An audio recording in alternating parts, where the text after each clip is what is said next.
നമസ്കാരം. Mile stone makers present സല്ലാപത്തിലേക്ക് എല്ലാ പ്രേക്ഷകർക്കും സ്വാഗതം. ഇന്ന് സല്ലാപത്തിൽ എന്നോടൊപ്പം രേണു സുധി. ഹായ് രേണു. ഹായ്. സുഖായിട്ടിരിക്കുന്നു? കുഴപ്പമില്ല. ഭയങ്കര സന്തോഷത്തിലാണ് രേണു ഇപ്പൊ. കാരണം ആദ്യം തന്നെ കൺഗ്രാറ്റുലേഷൻസ്. രേണുവിന് ഇപ്പോ ബെസ്റ്റ് സോഷ്യൽ മീഡിയ ഇൻഫ്ലുവൻസർ എന്നുള്ള ഒരു അവാർഡ് കൂടെ ഇന്നലെ വാങ്ങി കോഴിക്കോട് നിന്നും നമ്മുടെ മന്ത്രിയിൽ നിന്നും മുഹമ്മദ് റിയാസിൽ നിന്നും അദ്ദേഹത്തിൽ നിന്നും വാങ്ങി ഇവിടെ വന്നിരിക്കുകയാണ് രേണു. ഇപ്പോ ഈ ഒരു സന്തോഷം നമുക്ക് ആ സന്തോഷത്തിൽ തന്നെ തുടങ്ങാൻ.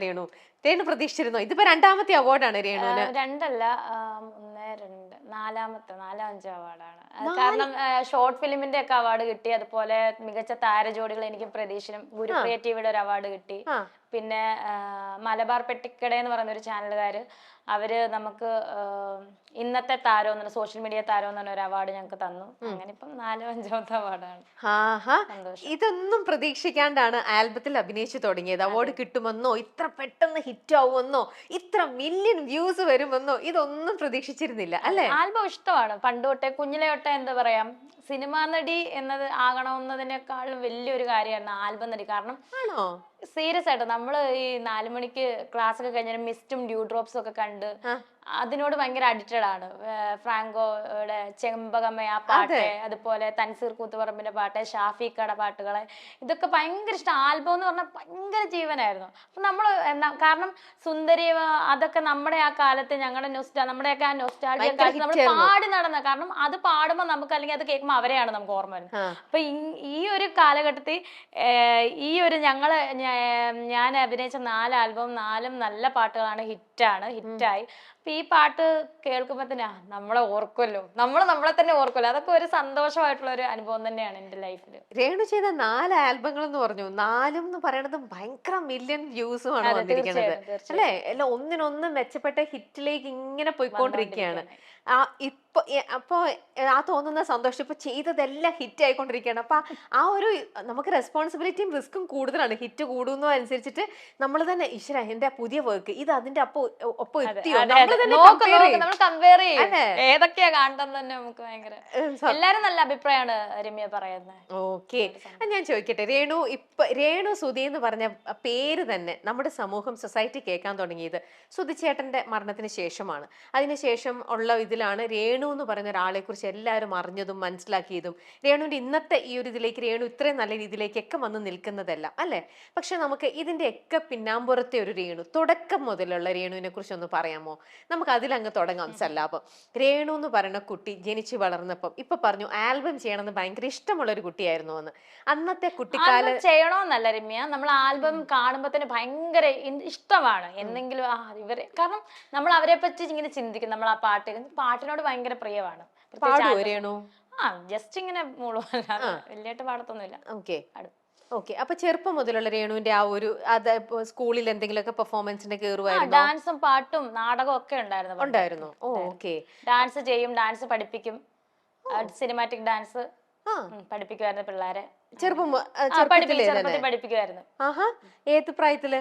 അത് നമ്മൾ 10ാം ക്ലാസ്സിലൊക്കെ പഠിക്കുമ്പോ പൂർവ്വ വിദ്യാർത്ഥികളായിട്ടുള്ള ക്ലാസ്സിൽ പിള്ളേരില്ലേ, പിള്ളേരെ ആനിവേഴ്സറി സമയമില്ലേ, അന്നൊക്കെ ആനിവേഴ്സറി ഇല്ലേ, ആനുവൽ ഡേ. അപ്പൊ അന്ന് അവർക്ക് ഡാൻസ് കളിക്കാൻ വേണ്ടി ടീച്ചർമാര് വിളിച്ചോണ്ട് പോകും, പഠിപ്പിക്കാവോന്ന് ചോദിച്ചാൽ അങ്ങനെ അവരെ പഠിപ്പിക്കുമായിരുന്നു. ഡാൻസ്, നമ്മള് ഡാൻസ് കളിക്കും, പാട്ട് പാടും. അപ്പൊ ഇത് കലാപരമായിട്ടുള്ള കാര്യങ്ങളിൽ ഉള്ളതാണ്. സുധിച്ചേട്ടൻ വന്നപ്പോ സുധിച്ചേട്ടന് വേണ്ടി ഞാൻ, അല്ലെങ്കിൽ സുധിച്ചേട്ടന്റെ സപ്പോർട്ടായിട്ട് മതി, പുറകെ നിക്കാം എന്ന രീതിയിൽ മാറിയതാണ്. രേണു ജനിച്ചു വളർന്നതൊക്കെ എവിടെയാ? നമ്മള് വാകത്താനം, കോട്ടയം വാകത്താനം എന്ന് പറയുന്ന സ്ഥലത്ത് പഠിച്ച സ്കൂളും എല്ലാം അവിടെ സെക്കൻഡറി സ്കൂൾ. എല്ലാം വാകത്താനമായിരുന്നു, കോട്ടയം വാകത്താനം. ഓക്കെ, അപ്പൊ അന്നേരത്തെ സമയത്ത് രേണുവിന് പഠിക്കുമ്പോ നമുക്ക് എല്ലാവർക്കും ഇന്ന ആളാവണം, ഭാവിയിൽ എനിക്ക് ഇന്നത് നേടണം, എങ്ങനെയൊക്കെ ഒരു എംബിഷൻ ഉണ്ടാവും. രേണുവിന് അന്ന് താല്പര്യം അപ്പൊ എന്തായിരുന്നു? എനിക്കങ്ങനെ പ്രത്യേകിച്ച് എന്താ ഡോക്ടർ ആവണം, അങ്ങനെ ഒരു താല്പര്യങ്ങളൊന്നുമില്ല. എനിക്ക് ഇപ്പൊ എന്താണോ ഒഴുക്കിനനുസരിച്ച് പോകുന്ന ഒരു ലൈഫാണ് എന്റെ. എവിടെ ചെന്ന് നിൽക്കുന്നു അവിടെ ചെന്ന് നിൽക്കും. അപ്പൊ ആ ഒരു സമയത്തും അങ്ങനെയൊക്കെ തന്നെയാണ്. തീരെ ചെറുതിലെ ടീച്ചറാണ്. നമ്മള് ഇലക്കെട്ടൊക്കെ അടിച്ചോണ്ട് നടക്കുന്ന ഒരു വടിയെടുത്ത് അടിക്കുക, തോർത്തൊക്കെ തലയെ കെട്ടുക, സാരിയൊക്കെ കൊടുത്ത്, പിന്നെ അതങ്ങ് വിട്ട്. പിന്നെ ഇന്ന ആളാകണം അങ്ങനെയുള്ള ആഗ്രഹങ്ങളൊന്നുമില്ല. പക്ഷെ ഞാനിപ്പം കുഞ്ഞിനോട് പറയാറ്, മൂത്ത മോന് അവൻ ആനിമേഷൻ ആണ്, അത് കുഞ്ഞിലെ തൊട്ട് കുഞ്ഞിലെ എന്നല്ല, ഞാൻ കണ്ടപ്പോ തൊട്ടേ സൂചേട്ടനും എപ്പോഴും പറയും അവൻ ആനിമേഷന്റെ ഇതൊക്കെയാണ് ഇഷ്ടം. അവനും അങ്ങനെ തന്നെയായിരുന്നു, ഗെയിമർ. അവൻ ഗെയിമൊക്കെ നന്നായിട്ട് ചെയ്യുന്ന ആളായിരുന്നു. അപ്പൊ ആനിമേഷൻ, അപ്പൊ അവൻ ആ ഒരു തലത്തിലാണ്. ഋതപ്പനോട്, ഇളയതിനോട് പറയും അച്ഛൻ ഇഷ്ടം പൈലറ്റ് ആവണോന്നാണ്, നീ പൈലറ്റ് ആവണോ? ഈയിടെ എന്നോട് ചോദിക്കും ഈ ഫ്ലൈറ്റിന്റെ പ്രശ്നം, അമ്മ ഞാൻ പൈലറ്റ് ആവണോ? ഞാൻ പറഞ്ഞു ആയേ പറ്റത്തുള്ളൂ. അപ്പൊ അവരോട് ഞാനിത് പറയും. പക്ഷെ എനിക്ക് അങ്ങനെയുള്ള അംബിഷൻസോ കാര്യങ്ങളോ ഒന്നും ഇല്ലായിരുന്നു. എന്തെങ്കിലും ആയി തീരും, എന്തെങ്കിലും ആകും, അത്ര അങ്ങനെ ഒഴുക്കിനനുസരിച്ച് അങ്ങനെയുള്ള ഒരു ഇതായിരുന്നു എന്റെ തീരുമാനവും ലൈഫ്. അങ്ങനെയാണ് ഇപ്പൊ ഇവിടെ വന്ന് നിൽക്കുന്നത്. ഈ ഒരു സീറ്റിലിരിക്കാൻ കാരണം ആ ഒരു ഒഴുക്കിനനുസരിച്ച് വന്നിരിക്കുന്നത് തന്നെയാണ് രമ്യ. രേണു എന്ന് പറഞ്ഞ അമ്മ ഇന്നിപ്പോ മകന്റെ അടുത്ത് പൈലറ്റ് ആവണം എന്ന് ഡെയിലി ഓർമ്മിപ്പിക്കുന്നുണ്ട്. ഇതേപോലെ ഒരു ഓർമ്മപ്പെടുത്തല് രേണുവിന്റെ അമ്മ രേണുവിന്റെ അടുത്ത് പറഞ്ഞിട്ടുണ്ടായിരുന്നു? അങ്ങനെ ഒന്നും ഇല്ല. അമ്മയും അച്ഛനും ഒന്നും അങ്ങനെ ഒരു അങ്ങനത്തെ ഒരു എന്താ പറയാ അങ്ങനെയൊന്നും പറഞ്ഞിട്ടുണ്ടായിരുന്നില്ല. ശരി, ഓക്കെ. അപ്പൊ അങ്ങനെ ആ ഒരു കാലഘട്ടത്തിൽ നിന്ന് രേണു ഇങ്ങനെ ഡാൻസും പാട്ടും എല്ലാം എൻജോയ് ചെയ്ത് ആ ലൈഫ് അറ്റ് പ്രസന്റ് എൻജോയ് ചെയ്ത് വളർന്നു വന്ന ഒരു കുട്ടിയായിരുന്നു. അവിടെ നിന്നും എപ്പോഴാണ് നമ്മുടെ സുധിച്ചേട്ടനുമായിട്ട് നിങ്ങൾ ആദ്യമായിട്ട് കാണുന്നതും പരിചയപ്പെടുന്നതും ഓർമ്മയുണ്ടോ? പിന്നെ ഉണ്ട്, തീർച്ചയായിട്ടും. സുധിച്ചേട്ടനെ കാണുന്നത് എന്താ വെച്ചാൽ, ഞാൻ ഏവിയേഷൻ പഠിച്ചുകൊണ്ടിരിക്കുന്ന സമയത്ത് കുറെ പഠിച്ച, അതിന് മുന്നേ നേഴ്സിങ്ങിന് പോയി, അത് നിർത്തിപ്പോന്നു. അതെന്താ? നേഴ്സിംഗ് ബാംഗ്ലൂർ പോകണം. ആ സമയത്തൊക്കെ ബാംഗ്ലൂർ ഒരു 10-15 വർഷം ബാക്കാണ്. അപ്പം ബാംഗ്ലൂർ എന്നൊക്കെ പറഞ്ഞാൽ നമുക്ക് ഭയങ്കര ഡ്രീമാണ് ആ സമയത്ത്. അതെ. അപ്പൊ അടിച്ചു പൊളിക്കാനൊക്കെയാണ് നമ്മുടെ ചിന്ത. ചെന്നപ്പത്തേന് അറിഞ്ഞു അവിടെ ഒരു എന്താ പറയാ ഭയങ്കര സ്ട്രിക്റ്റ് ആണ് ആ ഹോസ്റ്റല്. ഡിസംബറിൽ 1 മാസം മാത്രമേ ലീവ് ഉള്ളൂ. ഫോൺ യൂസ് ചെയ്യാം. അന്നൊക്കെ പണ്ടത്തെ കീപാഡ് ഫോണാണ്, അതുപോലെ യൂസ് ചെയ്യാൻ പറ്റത്തില്ല. അങ്ങനത്തെ ഒരു, വീട്ടിലോട്ട് വിളിക്കണമെങ്കിൽ പെർമിഷൻ വേണം. അവരുടെ ഫോണിൽ ലാൻഡിനെ വിളിക്കാൻ പറ്റില്ല, 5 മിനിറ്റേ വിളിക്കാൻ പറ്റില്ല. അങ്ങനെയൊക്കെ ആയപ്പം ഒരു സ്വാതന്ത്ര്യം ഇല്ല ഇവിടെ ആ സമയത്ത്. ഇപ്പൊ ഒത്തിരി സ്വാതന്ത്ര്യമായി കേട്ടോ അത്. അപ്പം ആ സമയത്ത് ഞാൻ നല്ലതായിട്ട് അയ്യോ എങ്ങനെയാലും വീട്ടിൽ പോയത്. എന്നിട്ട് ഞാൻ പഠിച്ചു. പക്ഷെ ഡ്യൂട്ടി തുടങ്ങിയപ്പോഴത്തേന് ബ്ലഡ് ഒക്കെ കാണാൻ തുടങ്ങിയപ്പോഴത്തേന് എങ്ങനെയും ചാടിപ്പോയാ മതി, അങ്ങനെ അതങ്ങ് നിർത്തിയിട്ട് നാട്ടിൽ വന്ന് ഡിപ്ലോമയ്ക്ക് ചേർന്നു. അതും അവസാനമായപ്പോഴത്തേന് എന്റെ സർട്ടിഫിക്കറ്റിന്റെ പ്രോബ്ലം വന്നു. 10th പ്ലസ് 2 ബാംഗ്ലൂർ ഇരിക്കുവായിരുന്നു. അപ്പൊ കുറച്ച് പൈസ കൂടെ അടയ്ക്കാതെ കിട്ടത്തില്ലായിരുന്നു. അങ്ങനെ നിന്ന് ആ ഡിപ്ലോമ അത് ഈ ഒരു പരുവത്തിലാക്കി വെച്ചപ്പോഴാണ് ഏവിയേഷന് ചേരുന്നത്. ഡിപ്ലോമ എന്തിലെടുത്ത്? Computer engineering. എന്തിനാ എടുത്തത്? സത്യം അല്ല, രണ്ടാമത് ഞാൻ പറഞ്ഞതാണ് എന്തിനാ എടുത്തതാണ്. കമ്പ്യൂട്ടർ എഞ്ചിനീയറിംഗിൽ ഡിപ്ലോമ എടുത്തു. എനിക്ക് അതെന്തിനാ ഞാൻ പഠിച്ചതുപോലെ, എനിക്ക് എന്താ പഠിച്ചതുപോലെ എനിക്ക് ഓർമ്മയില്ല. എന്തൊക്കെയോ തട്ടിക്കൂട്ടി പഠിച്ച് ലാസ്റ്റ് അതും വെള്ളത്തിലാക്കി. അങ്ങനെ പിന്നെ ഏവിയേഷൻ ചേർന്ന് പകുതി എല്ലാം എക്സാമിനോട് അടുത്ത് വന്നപ്പോഴാണ് സുചേട്ടൻ കയറി കുരുങ്ങുന്നതും. പിന്നെ അതും അതിന്റെ ഏവിയേഷൻ പോണ പോലെ ഡിപ്ലോമ ഇൻ ഏവിയേഷൻ ആയിരുന്നു. ഡിപ്ലോമ ആയിരുന്നു. ഓരോ നഴ്സിംഗ് ആയിക്കോട്ടെ, കമ്പ്യൂട്ടർ എഞ്ചിനീയറിംഗ് ആയിക്കോട്ടെ, ഏവിയേഷൻ ആയിക്കോട്ടെ, ഇതൊക്കെ രേണു തന്നെ സെലക്ട് ചെയ്യുന്ന കോഴ്സസ് ആണോ അതോ വേറെ ആരെങ്കിലും ഒക്കെ പോകുന്നു നമുക്ക് ബാംഗ്ലൂർ എനിക്ക് പോകണം, അപ്പൊ എന്തിനു പോകണം ബാംഗ്ലൂർ, എന്ത് പഠിക്കാനായിട്ട് പോകും, എന്നാ നഴ്സിംഗിന് ചേർന്നാലോ, അങ്ങനെയൊക്കെ പോയി സെലക്ട് ചെയ്തതാണ്? കസിൻസ് ഉണ്ടായിരുന്നു 2 പേര്. അമ്മയുടെ അനിയത്തിയുടെ മോളും പപ്പാടെ അനിയന്റെ മോളും ഉണ്ടായിരുന്നു. അവർ 2 ഇപ്പൊ അടിപൊളി നേഴ്സായി, BS നേഴ്സായി. ഞാൻ അങ്ങനെ കൂട്ടുകൂടി പോയതാണ് ലൈഫ് എൻജോയ് ചെയ്യാൻ. പക്ഷെ അവളെ ചെന്ന് പെട്ടുപോയി. അപ്പൊ ഏവിയേഷനും അങ്ങനെ ഇതായി. സുധിച്ചേട്ടന് അന്നേരം സുബീഷ് ഗിന്നസ് എന്ന് പറയുന്ന നമ്മുടെ സ്ക്രിപ്റ്റ് റൈറ്റർ ഉണ്ട്, ടമാർ പടാറിന്റെ ഒക്കെ ചേട്ടനാണ് എന്നെ സുചേട്ടനെ പരിചയപ്പെടുത്താൻ തന്നെ നമ്പർ ചോദിച്ചിട്ട് എന്ത് ചെയ്താൽ തരില്ല ചേട്ടൻ. ഞാൻ പറഞ്ഞു എനിക്കൊരു ഹായ് പറയാനാ, എനിക്ക് ഭയങ്കര ഇഷ്ടമാണ് സുചേട്ടനെ. ജഗദീഷ് ചേട്ടന്റെ ഫിഗർ ഒക്കെ ചെന്ന ചേട്ടനില്ല, ചേട്ടൻ എനിക്ക് ഭയങ്കര ഇഷ്ടം. എനിക്കൊന്ന് അപ്പൊ ഈ ഇടയ്ക്കിടയ്ക്ക് ഇങ്ങനെ കാണുമായിരുന്നു, കല്യാണ ചെറുക്കനായിട്ടൊക്കെ വന്നു. അപ്പൊ ഞാൻ ഇങ്ങനെ നോക്കിയിരിക്കും, ആളെ നല്ല ഭംഗിയുണ്ടല്ലോ. അപ്പൊ എനിക്ക് ലൈഫിനെ പറ്റി ആളുടെ ലൈഫ് ഒന്നും അറിയില്ല, ചുമ്മാ ഒരു ഹായ് പറയാം. അപ്പൊ ആദ്യം നമ്പർ തന്നില്ല, പിന്നെ കുറെ നാൾ പുള്ളിയോട് പിണങ്ങി ഈ സുബീഷ് ചേട്ടനോട്. ഞാൻ ഇനി മിണ്ടത്തില്ല മേലെ, എനിക്ക് കൂട്ടായിരുന്നു. പിന്നെ ആളെനിക്ക് നമ്പർ തന്ന്. അപ്പൊ ആദ്യത്തെ നമ്പർ വന്നപ്പോ പണ്ട് ജാമ്പവാന്റെ കാലത്ത് അങ്ങാണ്ട് സുചേട്ടന്റെ ഉപേക്ഷ നമ്പറാണ്. പക്ഷെ അതിനകത്ത് വാട്സ്ആപ്പ് DP ഉണ്ട്. ആ DP എനിക്ക് ഭയങ്കര ഇഷ്ടപ്പെട്ടു. അത് ഞാൻ സേവ് ചെയ്തിട്ട് എപ്പോഴും ഇങ്ങനെ നോക്കുമായിരുന്നു. ആളിതൊന്നും അറിയുന്നില്ല. എന്നിട്ട് ഒരു ദിവസം ഇങ്ങനെ ശരിക്കുള്ള നമ്പർ തന്ന് കോണ്ടാക്ട് ചെയ്ത്, എന്നിട്ട് 2-3 ദിവസം കഴിച്ചിട്ട് ആള് റിപ്ലൈ തരുന്നത് എനിക്ക് സുചേട്ടൻ. അങ്ങനെ പിന്നെ മിണ്ടി അടുത്തു. ആ ഫസ്റ്റ് കോൺവെർസേഷൻ ഓർമ്മയുണ്ട്? രേണു ഹലോ, രേണുവിന് ആ എക്സൈറ്റ്മെന്റും കുറെ നാളായിട്ട് മനസ്സിൽ സംസാരിക്കണം എന്ന് ആഗ്രഹിച്ചിരുന്ന ഒരാള്, ഭയങ്കര ഒരു ഫാൻ മൊമെന്റ് അല്ലേ അത്? അപ്പൊ അന്ന് വിളിച്ചു കഴിഞ്ഞപ്പോൾ മക്കളെ ആരാണെന്ന് അങ്ങനെ ചോദിക്കത്തുള്ളൂ. അതെ, സുചേട്ടൻ എല്ലാവരുടെ അടുത്ത് അങ്ങനെയല്ലേ സംസാരിക്കുന്നത്. മക്കളെ നിങ്ങൾ ആരാ? ഞാൻ പറഞ്ഞിങ്ങനെ സുബീഷേട്ടന്റെ ഫ്രണ്ടാ. സുബീഷിന്റെ ഫ്രണ്ടാണ്. ഓക്കെ മക്കളെ ശരി. അപ്പൊ ഞാനിങ്ങനെ ചേട്ടനെ ഭയങ്കര ആരാധനയാണ്. അപ്പം ചേട്ടൻ എന്നിട്ട് ഓർത്തത് ചേട്ടന് വരുന്ന കോൾസ് എല്ലാം പെണ്ണുങ്ങളാണല്ലോ, എനിക്കൊരു അവസരം തരുമോ, കോമഡിക്കകത്താണല്ലോ ആരെങ്കിലും പരിചയപ്പെടുത്തുവോ, എനിക്കൊന്ന് മുഖം കാണിക്കണമെന്ന് പറഞ്ഞാലും വരുന്ന കോൾസും മെസ്സേജ്, ഞാൻ വന്നു കഴിഞ്ഞിട്ട് ഞാൻ വാട്സപ്പ് നോക്കിയാൽ ചേട്ടാ എനിക്കൊന്ന് കോമഡിക്കകത്ത് സ്കിറ്റിനകത്തൊന്ന് കയറ്റുമോ, ഇതൊക്കെ തന്നെയാണ് ചേട്ടനോട് വരുന്നത്. കുറെ ഫോട്ടോസ് വെച്ച് ചേട്ടാ ഈ ഫോട്ടോ കൊള്ളാവോ, ഇതിനകത്തൊന്ന് കയറ്റുമോ. സുചേട്ടൻ ഇതൊന്നും മൈൻഡ് ചെയ്യത്തില്ല, ഞാനാണ് ചിലപ്പോൾ റിപ്ലൈ കൊടുക്കും. പക്ഷെ ഇതിൽ നിന്ന് വ്യത്യസ്തമായിട്ടുള്ള കോള് അല്ലെങ്കിൽ ഒരു മെസ്സേജ് എന്നിൽ നിന്നാണ് ആൾക്ക് വന്നത്. അപ്പോഴാണ് ആളത് പുള്ളിക്ക് ഒരു ഇതായത്, മിണ്ടാനൊന്ന് തോന്നി. അത് എന്നോട് പറഞ്ഞിട്ടുണ്ട്. കാരണം വരുന്ന കോളെല്ലാം എന്നെ ഒന്ന് കോമഡിക്കകത്ത് കയറ്റുമോ സുചേട്ടാ, സുചേട്ടനെ എനിക്ക് ഭയങ്കര ഇഷ്ടം, ഇങ്ങനെ പരിചയപ്പെടാൻ വിളിച്ച, ഇങ്ങനെയുള്ള രീതിയിലുള്ള കോൾസ് ആണ് ഇത്. അപ്പൊ എന്നോട് അപ്പം ഇതിൽ നിന്ന് വ്യത്യസ്തമായിട്ട് എനിക്ക് അഭിനയിക്കുകയൊന്നും വേണ്ട, എനിക്ക് ആളുടെ അടുത്തൊന്ന് മിണ്ടിയാൽ മതി എന്നുള്ള രീതിയിൽ ആദ്യമായിട്ടാണ് ഒരു കോള് വരുന്ന ആള് പറഞ്ഞു. അങ്ങനെയാണ് മിണ്ടാൻ തുടങ്ങിയത് ആള്. ഓക്കെ, അങ്ങനെ നിങ്ങൾ സംസാരിച്ച് ഓനോട് സംസാരിച്ചു. അപ്പോഴും സിസ്റ്റർ നാളിട്ടേക്കുന്നേ, രേണു സിസ്റ്റർ കോള്. അപ്പം അവരുടെ വീട്ടുകാർ പറയും, കിച്ചു രേണു സിസ്റ്റർ വിളിക്കുമ്പോ ആള് പറമ്പിൽ പോയാ സംസാരിക്കും, ഇത് എന്നെ സംഭവം എന്നറിയത്തില്ല. അങ്ങനെ ആദ്യമായിട്ട് കാണുന്നതിന്റെ അന്നാണ് സിസ്റ്റർ മാറ്റി രേണു എന്നാക്കിയതും. അപ്പോഴാണ് കിച്ചു അമ്മയെന്ന് വിളിച്ചതും. അന്ന് ആദ്യമായിട്ട് കണ്ടപ്പോ തന്നെ കുറച്ചൊന്ന് അടുത്ത് കഴിഞ്ഞപ്പോ തന്നെ കിച്ചു പറഞ്ഞു, ഈ അമ്മേനെ മതി, ഈ അമ്മ ചെറിയ അമ്മ അച്ഛാ, നമുക്ക് ഈ അമ്മേനെ മതി, അമ്മ വലിയ അമ്മയൊന്നും അല്ല. അന്ന് കുഞ്ഞല്ലേ അവൻ, ഇപ്പൊ ആള് 20 വയസ്സായി. അന്ന് 12 വയസ്സേ ഉള്ള ആള്. എന്നാലും ചെറിയ കുട്ടികളെ പോലെ ആയിരുന്നു. ഞങ്ങളുടെ നടുക്കാണ് അവൻ കിടന്നുറങ്ങിക്കൊണ്ടിരുന്നത്. പാട്ടുപാടി ഉറക്കാൻ സുചേട്ടൻ ഇങ്ങനെ നെഞ്ചിൽ കിടത്തി പാട്ട് പാടും, ഞാനൊരു സൈഡില് അവനൊരു സൈഡില്, രണ്ടുപേരെ പാട്ടുപാടി ഉറക്കിയിട്ടാണ് ആൾ ഉറങ്ങുന്നതൊക്കെ ആ സമയത്ത്. അതൊക്കെ ഞങ്ങൾ ഇപ്പോഴും എന്നിട്ട് കഥയൊക്കെ പറഞ്ഞുതരും ഞങ്ങക്ക്. ഇപ്പോഴും അത് കിച്ചുവിനെ അറിയാം, കാരണം അവന് ഓർമ്മയുണ്ടല്ലോ. ഒക്കെ ഇപ്പോഴും ഇങ്ങനെ ഓർത്തെടുക്കാൻ പറ്റുന്ന ഒരു നല്ല ഓർമ്മകളൊക്കെ തന്നെയാണ്. ഓക്കെ, അന്ന് നമ്മൾ തമ്മിൽ നേരത്തെ ഒരു ഇന്റർവ്യൂ കണ്ടു കഴിഞ്ഞപ്പോൾ അന്ന് ഇതൊക്കെ ഒന്ന് പറഞ്ഞു പോയിരുന്നു രേണു ഇതെല്ലാം.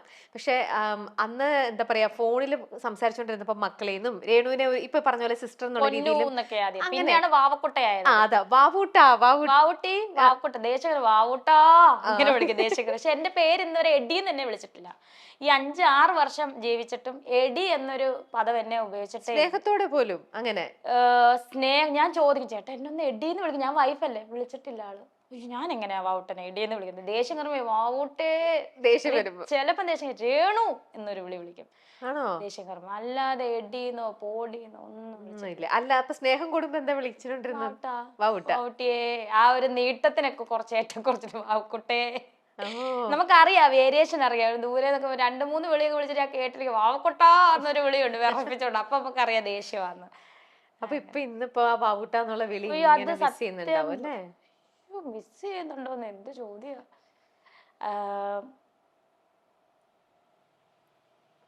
നമ്മളാ സ്റ്റാർ മാജിക്ക് ഞങ്ങളെ പരിചയപ്പെടുത്തിയ ഒരു, സത്യം പറഞ്ഞാൽ അത് ഞാൻ ഇടയ്ക്കിടയ്ക്ക് ഇരുന്ന് കാണും. കാരണം അതിനകത്ത് വാവൂട്ടാന്നുള്ള ആ വിളി, അത് മറ്റുള്ളവർക്ക് പറഞ്ഞാൽ മനസ്സിലാകത്തില്ല അത് എത്രത്തോളമാണ് അതിന്റെ. കാരണം വാവക്കുട്ടെ ഋതപ്പനെയും കൊണ്ടെങ്കിൽ വാ കിച്ചൂട്ടാന്നൊരു വിളിയുണ്ട് ഞങ്ങളെ സ്റ്റാർ മാജിക്ക് ഇൻട്രോ ചെയ്യുന്നത്. ആ ഒരു വിളി എന്ന് പറഞ്ഞാൽ അത് കേൾക്കാൻ വേണ്ടിയിട്ട് തന്നെ ഞാൻ ഇത് കാണാറുണ്ട്. പക്ഷെ അത് ആരെയും അറിയിക്കാറില്ല. അത് മറ്റുള്ളവരെ അറിയിച്ചു കഴിഞ്ഞാൽ അവർ പറയും അഭിനയമാണെന്ന് പറയും. ഇപ്പൊ ഞാൻ കണ്ണുനീരൊഴുക്കിയാലും അത് അഭിനയമാണെന്ന് പറയുന്ന ആൾക്കാരാണ് നെഗറ്റീവ് കമന്റ്സ് ഇടുന്നത്. അതുകൊണ്ടാണ് ഞാൻ സുചേട്ടൻ്റെ ആണ്ടിന് പോലും ഞാൻ കരഞ്ഞില്ല. ഞാൻ കരഞ്ഞു കഴിഞ്ഞാൽ പറയും അവള് ഗ്ലിസറിൻ ഇട്ട് കരഞ്ഞാന്ന് പറയും. അങ്ങനെ ഒരു സമൂഹമാണ് എനിക്ക് ചുറ്റും ഇപ്പൊ ഉള്ളത്. അത് നമ്മൾ നോക്കണം. നമുക്ക് സങ്കടം വന്നാൽ നമ്മളൊരു സാധനം വരുമ്പോൾ പ്രതികരിക്കുന്നത് പോലെ തന്നെ, സന്തോഷം വരുമ്പോൾ ചിരിക്കുന്നത് പോലെ തന്നെ, നമുക്ക് സങ്കടം വരുമ്പോൾ നമ്മൾ കരഞ്ഞു തന്നെയല്ലേ നമുക്ക് തീർക്കേണ്ടത്. അതിന് പോലും അവകാശമില്ല എനിക്ക്. അതാണ് അതിന് പോലും നെഗറ്റീവ്സ് പറയുന്നത് എന്താണ് കാര്യമെന്ന് എനിക്ക് അറിയത്തില്ല. അത് എന്തുകൊണ്ടാണ്. ഞാനൊരു എന്താ പറയാ, ആരെയും ചെന്ന് ദ്രോഹിക്കുന്നില്ല, ഒരു ക്രിമിനൽ പശ്ചാത്തലം എനിക്കില്ല, ആരെയും കൊല ചെയ്യുന്നില്ല, പീഡിപ്പിക്കുന്നില്ല, ഒന്നും ചെയ്യുന്നില്ല, മോഷ്ടിക്കുന്നില്ല, ഒരു കുഞ്ഞുങ്ങളും കഴിക്കേണ്ട ആഹാരത്തിൽ നിന്ന് കൈയിട്ട് വരുന്നില്ല, ഒന്നും ചെയ്യുന്നില്ല ഞാൻ. പക്ഷെ എന്തുകൊണ്ടാണ് എന്നെ ഇങ്ങനെ വിടാതെ പിന്തുടരുന്നത്? അവർക്ക് ആർക്കും ഒരു ദ്രോഹം എന്നെ കൊണ്ട് ചെയ്യുന്നില്ല. അതാണ് എനിക്കറിയാത്തത്. എനിക്കറിയില്ല എന്താണ്. ഞാൻ എൻ്റെ ഒരു ലൈഫിൽ അഭിനയിച്ച് ജീവിക്കുന്നു. പക്ഷെ ആരോപണങ്ങളും എന്തൊക്കെയാണെന്ന് എനിക്ക് തന്നെ അറിയത്തില്ല. എവിടുന്നൊക്കെയാണോ എനിക്കറിയില്ല. പഴയ കുറെ ആൾക്കാരെ എവിടുന്നൊക്കെയോ കുറെ വ്ളോഗേഴ്സ് ഇറങ്ങിയിട്ടുണ്ട്. വീട്ടുകാരെ പോലും എന്താ പറയാ, വീട്ടുകാരെ പോലും വൃത്തികെട്ട രീതിയിലൊക്കെ ഇന്നലെ ഒരു സാധനം ഇറങ്ങിക്കുന്നത് ഞാൻ കണ്ടല്ലോ. എൻ്റെ ചേച്ചി വിളിച്ചു, സുധിച്ചേട്ടനെ കൊന്നതാന്ന് എൻ്റെ പപ്പ സുധിച്ചേട്ടൻ മരിക്കാൻ തലേന്ന് ഹോസ്പിറ്റലിൽ സീരിയസ് ആയിട്ട് കിടക്കുക, മരിക്കൂ എന്നുള്ള രീതി കിടക്കുക മെഡിക്കൽ കോളേജിൽ. ആളെങ്ങനെയാണ് സുധിച്ചേട്ടനെ ഞാൻ കൊന്നതാണോ? ഞാൻ എങ്ങനെയാണ് സുധിച്ചേട്ടനെ കൊല്ലുന്നത്? ഞാൻ കിടന്ന് ഉറങ്ങുവാ സൂചേട്ടൻ മരിക്കും, ഞാൻ അറിയുന്ന പോലും ഇല്ല ആള് മരിക്കുന്നത്. എല്ലാവർക്കും അറിയാവുന്നല്ലേ കയ്പമംഗലത്ത് പനമ്പിക്കുന്നതിൽ വണ്ടി ഇടിച്ച് മരിച്ചതെന്ന്. പിന്നെ എന്തിനാണ് ഈ ലാസ്റ്റ് ഞങ്ങൾ എല്ലാവരും കൂടെ ആത്മഹത്യ ചെയ്യണോ? അതാണോ ഇവരുടെ ആത്മഹത്യയെ പേടിച്ചിട്ടല്ല. ആത്മഹത്യ ഒരു പേടിയില്ല എനിക്ക്. ഞാൻ ഇപ്പോഴും പറയാം, ഇത്രയും സ്ട്രോങ് ആയിട്ട് എനിക്ക് ആത്മഹത്യ ഒരു പേടി. പക്ഷേ കുഞ്ഞ് ഋതപ്പൻ കിച്ചു അവർക്ക് അമ്മയും കൂടെ ഇല്ലാതാക്കണം. മരിക്കുവാണെങ്കിൽ ആ കുഞ്ഞിനെയും കൂടെ അല്ലെങ്കിൽ പിള്ളേർക്കും കൂടെ വിഷം കൊടുത്തിട്ടേ ഞാൻ ചാകത്തുള്ളൂ. കാരണം നമ്മൾ മാക്സിമം നെല്ലിപ്പലക കണ്ടിരിക്കുന്നു. പിള്ളേരെ സമൂഹത്തിൽ ഇട്ട് കൊടുത്തിട്ട് ഞാൻ ചാകത്തില്ല. കാരണം ഇന്നലെ വന്നേക്കുന്നത് ഞാൻ സുധിച്ചേട്ടനെ കൊന്നത് എൻ്റെ പപ്പ കൊന്നതാണ്. എനിക്കറിയില്ല ഇനി ഇതിനും കൂടുതൽ എന്താ ചെയ്യേണ്ടത്. നമ്മൾ അതാണ് ഞാൻ പറയുന്നത്. ഇനി എന്താണ് ഇവരെന്താണ് ഉദ്ദേശിക്കുന്നത്? ഈ പറയുന്നവർ ഇങ്ങനെ ഈ വ്ളോഗേഴ്സ് ഉണ്ടല്ലോ കുറെ, ഇവന്മാരെന്ത് കണ്ടിട്ടാണ് ഈ നെഗറ്റീവ് ആവശ്യമില്ലാത്ത അവർ പറഞ്ഞോട്ടെ, നമ്മളുള്ള കാര്യം പറഞ്ഞോട്ടെ, നമുക്ക് വിഷയമല്ല. കൊന്നതാണ്, എൻ്റെ വീട്ടുകാർ കൊന്നു സൂചേട്ടനെ. സൂചേട്ടനെ എന്തിനാ ഞങ്ങൾ കൊല്ലുന്നത്? ഇനി അതാണോ ഈ മക്കളെയും കൂടെ തല്ലിക്കൊന്നിട്ട്? മൂത്ത മോൻ ഏതായാലും വലിയ കുട്ടിയാ, അവന് ഞാൻ വിളിച്ചാന്ന് കൊച്ചിന് ഞാൻ കൊടുത്തിട്ട് ഞാൻ ചാകത്തുള്ളൂ. അവനെയും കൂടെ കൊന്നിട്ടേ ചാകത്തുള്ളൂ. കാരണം അത്രയ്ക്കും നമ്മൾ മാക്സിമം അനുഭവിക്കുവാണ്.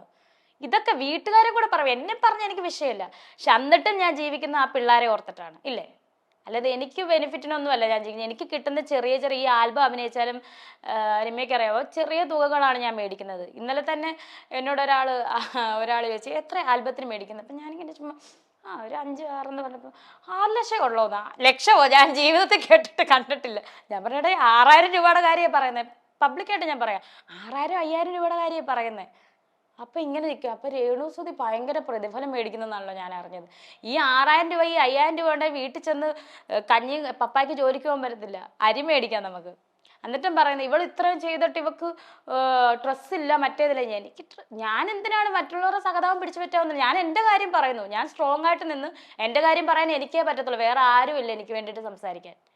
അതിന് പോലും കുറ്റം കണ്ടെത്തുവാണ് ആൾക്കാർ. പക്ഷെ സ്നേഹിക്കുന്ന ഒരുപാട് പേരുണ്ട് രമ്യ. ഞാൻ കഴിഞ്ഞ ദിവസം കോഴിക്കോട് ഒന്ന് ജസ്റ്റ് ചെന്ന് കടപ്പുറത്ത് ആ ഒരു ഷൂട്ടിൻ്റെ ഇതിന് പോയത്. ആ മനുഷ്യരുടെ ഒരു സ്നേഹം, കണ്ണൂർ പോയപ്പോൾ അവരുടെ മനുഷ്യരുടെ സ്നേഹം നമ്മളെ തിന്നാൻ വരുന്ന സ്നേഹമാണ്. ഞങ്ങളുടെ സൂചിച്ചേണ്ട വൈഫാണല്ലോ എന്ന് ഓർത്ത കെട്ടിപ്പിടിച്ചാണ്. ആ സ്നേഹത്തിനൊക്കെ മുന്നിൽ ഞാൻ പിന്നെ എന്തിനാണ് ഈ പീറകൾക്ക് വേണ്ടി മരിക്കുന്നതെന്ന് ഞാൻ ചിന്തിക്കും. മനുഷ്യനല്ലേ, മാക്സിമം എത്രയോ പോകുന്ന മനുഷ്യർ. ഞാൻ ചില സമയം ഞാൻ ചിന്തിക്കും ഇതെല്ലാം കൂടെ അങ്ങ് തീർത്താലോ എന്ന് ഓർക്കും. പക്ഷെ ഒറ്റയ്ക്ക് തീരത്തുമില്ല. തീരുവാണ് കൊച്ചിനെ തീർത്തിട്ട് ഞാൻ പോകും. അങ്ങനെ ഒരു ഇതായി പോകുമല്ലോ. നമ്മൾ മനുഷ്യനല്ലേ. കാരണം ഇന്നലെ പറയാ സുധിച്ചേട്ടനെ ഞാൻ കൊന്നു, എൻ്റെ പപ്പ കൊന്നു. അപ്പൊ ഇത്തരം വരുന്ന കമന്റുകളെല്ലാം രേണു കമന്റ് തന്നെ അല്ലല്ലോ, വ്ളോഗേഴ്സ് ഈ റിയാക്ഷൻസ് വീഡിയോസ് എടുത്ത് ഇടുവല്ലേ ഇങ്ങനെ. അപ്പൊ രേണുവിന് ഇത് മറ്റുള്ള ആരെങ്കിലും അയച്ചു തരാണോ അതോ രേണു തന്നെ കാണുകയാണോ? ഞാൻ കാണത്തില്ല. എന്നെ അറിയാവുന്ന ആരും എനിക്ക് ലിങ്ക് അയച്ചത് ഞാൻ കാണത്തില്ല. ഇതൊന്നും ഇന്റർവ്യൂ പോലും കാണാൻ തുടങ്ങി ഈയിടെ തൊട്ട. എൻ്റെ ഇന്റർവ്യൂസ് കാണാം. പണ്ടത്തെ ഇന്റർവ്യൂ ഒന്നും ഞാൻ കാണൂല. എന്തിനാ വെറുതെ കണ്ടു. അപ്പം ഈയിടെയെല്ലാം ഞാൻ കാണാൻ തുടങ്ങി തന്നെ. ഈ റിയാക്ഷൻ വീഡിയോ ഇടുന്നവർക്ക് ഇവന്മാർക്കൊന്നും അറിയുന്നില്ല. ഇത് ഇന്ന് എൻ്റെ ചേച്ചി വിളിച്ച് പറഞ്ഞ ചേച്ചി അവരൊക്കെ കാണും. കാരണം അവര് വീട്ടുകാർ എന്നെ പറഞ്ഞോട്ടെ, എനിക്ക് വിഷയമല്ല. എന്നെ ഇത്രയും പറഞ്ഞിട്ട് ഞാൻ എന്തെങ്കിലും മാറ്റം ഉണ്ടോ? ഓരോ നെഗറ്റീവ് കമന്റ്സും എനിക്ക് പൂമാലകളാണെന്നാണ് ഇന്നും പറയുന്നത്. പക്ഷെ എൻ്റെ വീട്ടുകാരെ കൊന്നതാന്നൊക്കെ പറയാം. വീട്ടുകാർ അറിയാത്ത അവരെയൊക്കെ പറഞ്ഞ ഇവരെന്താ ഉദ്ദേശിക്കുന്നത്? ഞങ്ങൾ മരിക്കണമെന്നാണ് ഉദ്ദേശിക്കുന്നത് ഈ പറയുന്നവര്. ഫാമിലി ആയിട്ടങ്ങ് ആത്മഹത്യ ചെയ്താൽ തീരുന്ന പ്രശ്നമാണ് ഇവരുടെ. അല്ല ഞാൻ പിന്നെ ആലോചിച്ചു ഇവർക്ക് ആ കുഞ്ഞുങ്ങളുടെ ഭാവിയും കൂടെ ഞാൻ കളയണം. ബോധർ ചെയ്യണ്ടെന്ന് വെച്ചൂടെ? എന്തിനെ? എടാ അത് വെക്കാം. പക്ഷെ ഈ വീട്ടുകാരും കൂടെ പറയുന്ന ഒന്നും അറിയാത്ത വീട്ടുകാരെ നമ്മളെ തളർത്തുക എന്നുള്ളതായിരിക്കും അവരുടെ ഇന്റൻഷൻ. അപ്പൊ നമ്മൾ ഇതുവരെ ഞാൻ തളർന്നിട്ടില്ല. ഞാൻ പറഞ്ഞതാണ് മനുഷ്യനാണ്. ഇവരുടെ ഉദ്ദേശം ഇതാണോ? ഞങ്ങൾ കുടുംബത്തോടെ ആത്മഹത്യ ചെയ്യണം, മക്കളെയും കൊന്നിട്ട് ഞാൻ മരിക്കണമെന്നാണോ ഇവരുടെ ഉദ്ദേശം? അതിന് മാത്രം എന്ത് പാതകമാണ് ഞാൻ ചെയ്തുകൊണ്ടിരിക്കുന്നത്? അടുത്ത വരുന്ന അവള് അങ്ങനെയാ ഇങ്ങനെയാ മറ്റേ ആരുടെ കൂടെ അഭിനയിച്ചാൽ അവരുടെ കൂടാന്ന് പറയുന്നത് എനിക്കറിയത്തില്ല. ഞാൻ ആരുടെ കൂടെ ഒരു ഫോട്ടോ എടുത്താൽ എൻ്റെ ഒരു അനിയൻ കഴിഞ്ഞ ദിവസം ദുബായിൽ നിന്ന് വന്നതേ ഉള്ളൂ. അനിയനാ, കസിനാണ്. അപ്പൊ അവന്റെ കൂട്ടുകാരൻ വീട്ടിൽ നിന്ന് വന്നപ്പോഴത്തേന് കഴിഞ്ഞ ദിവസം വന്നപ്പോഴത്തേന് എടാ നിന്റെ ഒരു ഫോട്ടോ വെച്ചിട്ടുണ്ട്. അത് ഞാനും ചേച്ചിയും കൂടെ ഞങ്ങൾ അടുത്ത വരനാന്ന് പറഞ്ഞാന്ന്. അവൻ എൻ്റെ കസിനാണ്, സ്വന്തം അനിയനാണ് കസിൻ.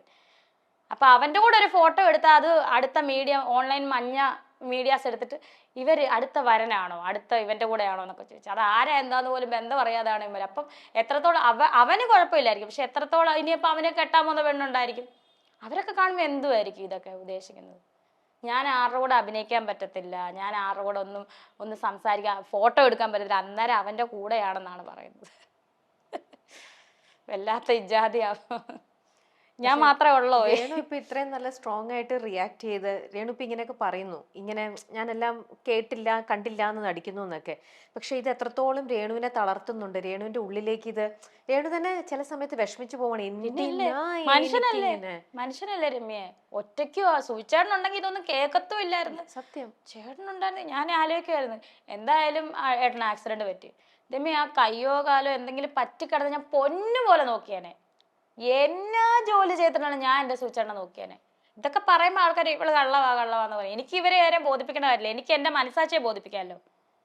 പണ്ടേ എന്നോട് പറയാറ് സൂചേട്ടൻ എപ്പോഴും, വാവുട്ടെ ഞാൻ കിടക്കത്തില്ല, എന്ത് വന്നാലും ഞാൻ കിടക്കത്തില്ല, അങ്ങനെ കിടക്കേണ്ട അവസ്ഥ ഞാൻ വരുത്തത്തില്ല കേട്ടോ എന്ന് എപ്പോഴും എന്നോട് പറയുന്ന ഈ മനുഷ്യർ ഈ ഇടയ്ക്കെല്ലാം പറയുമായിരുന്നു.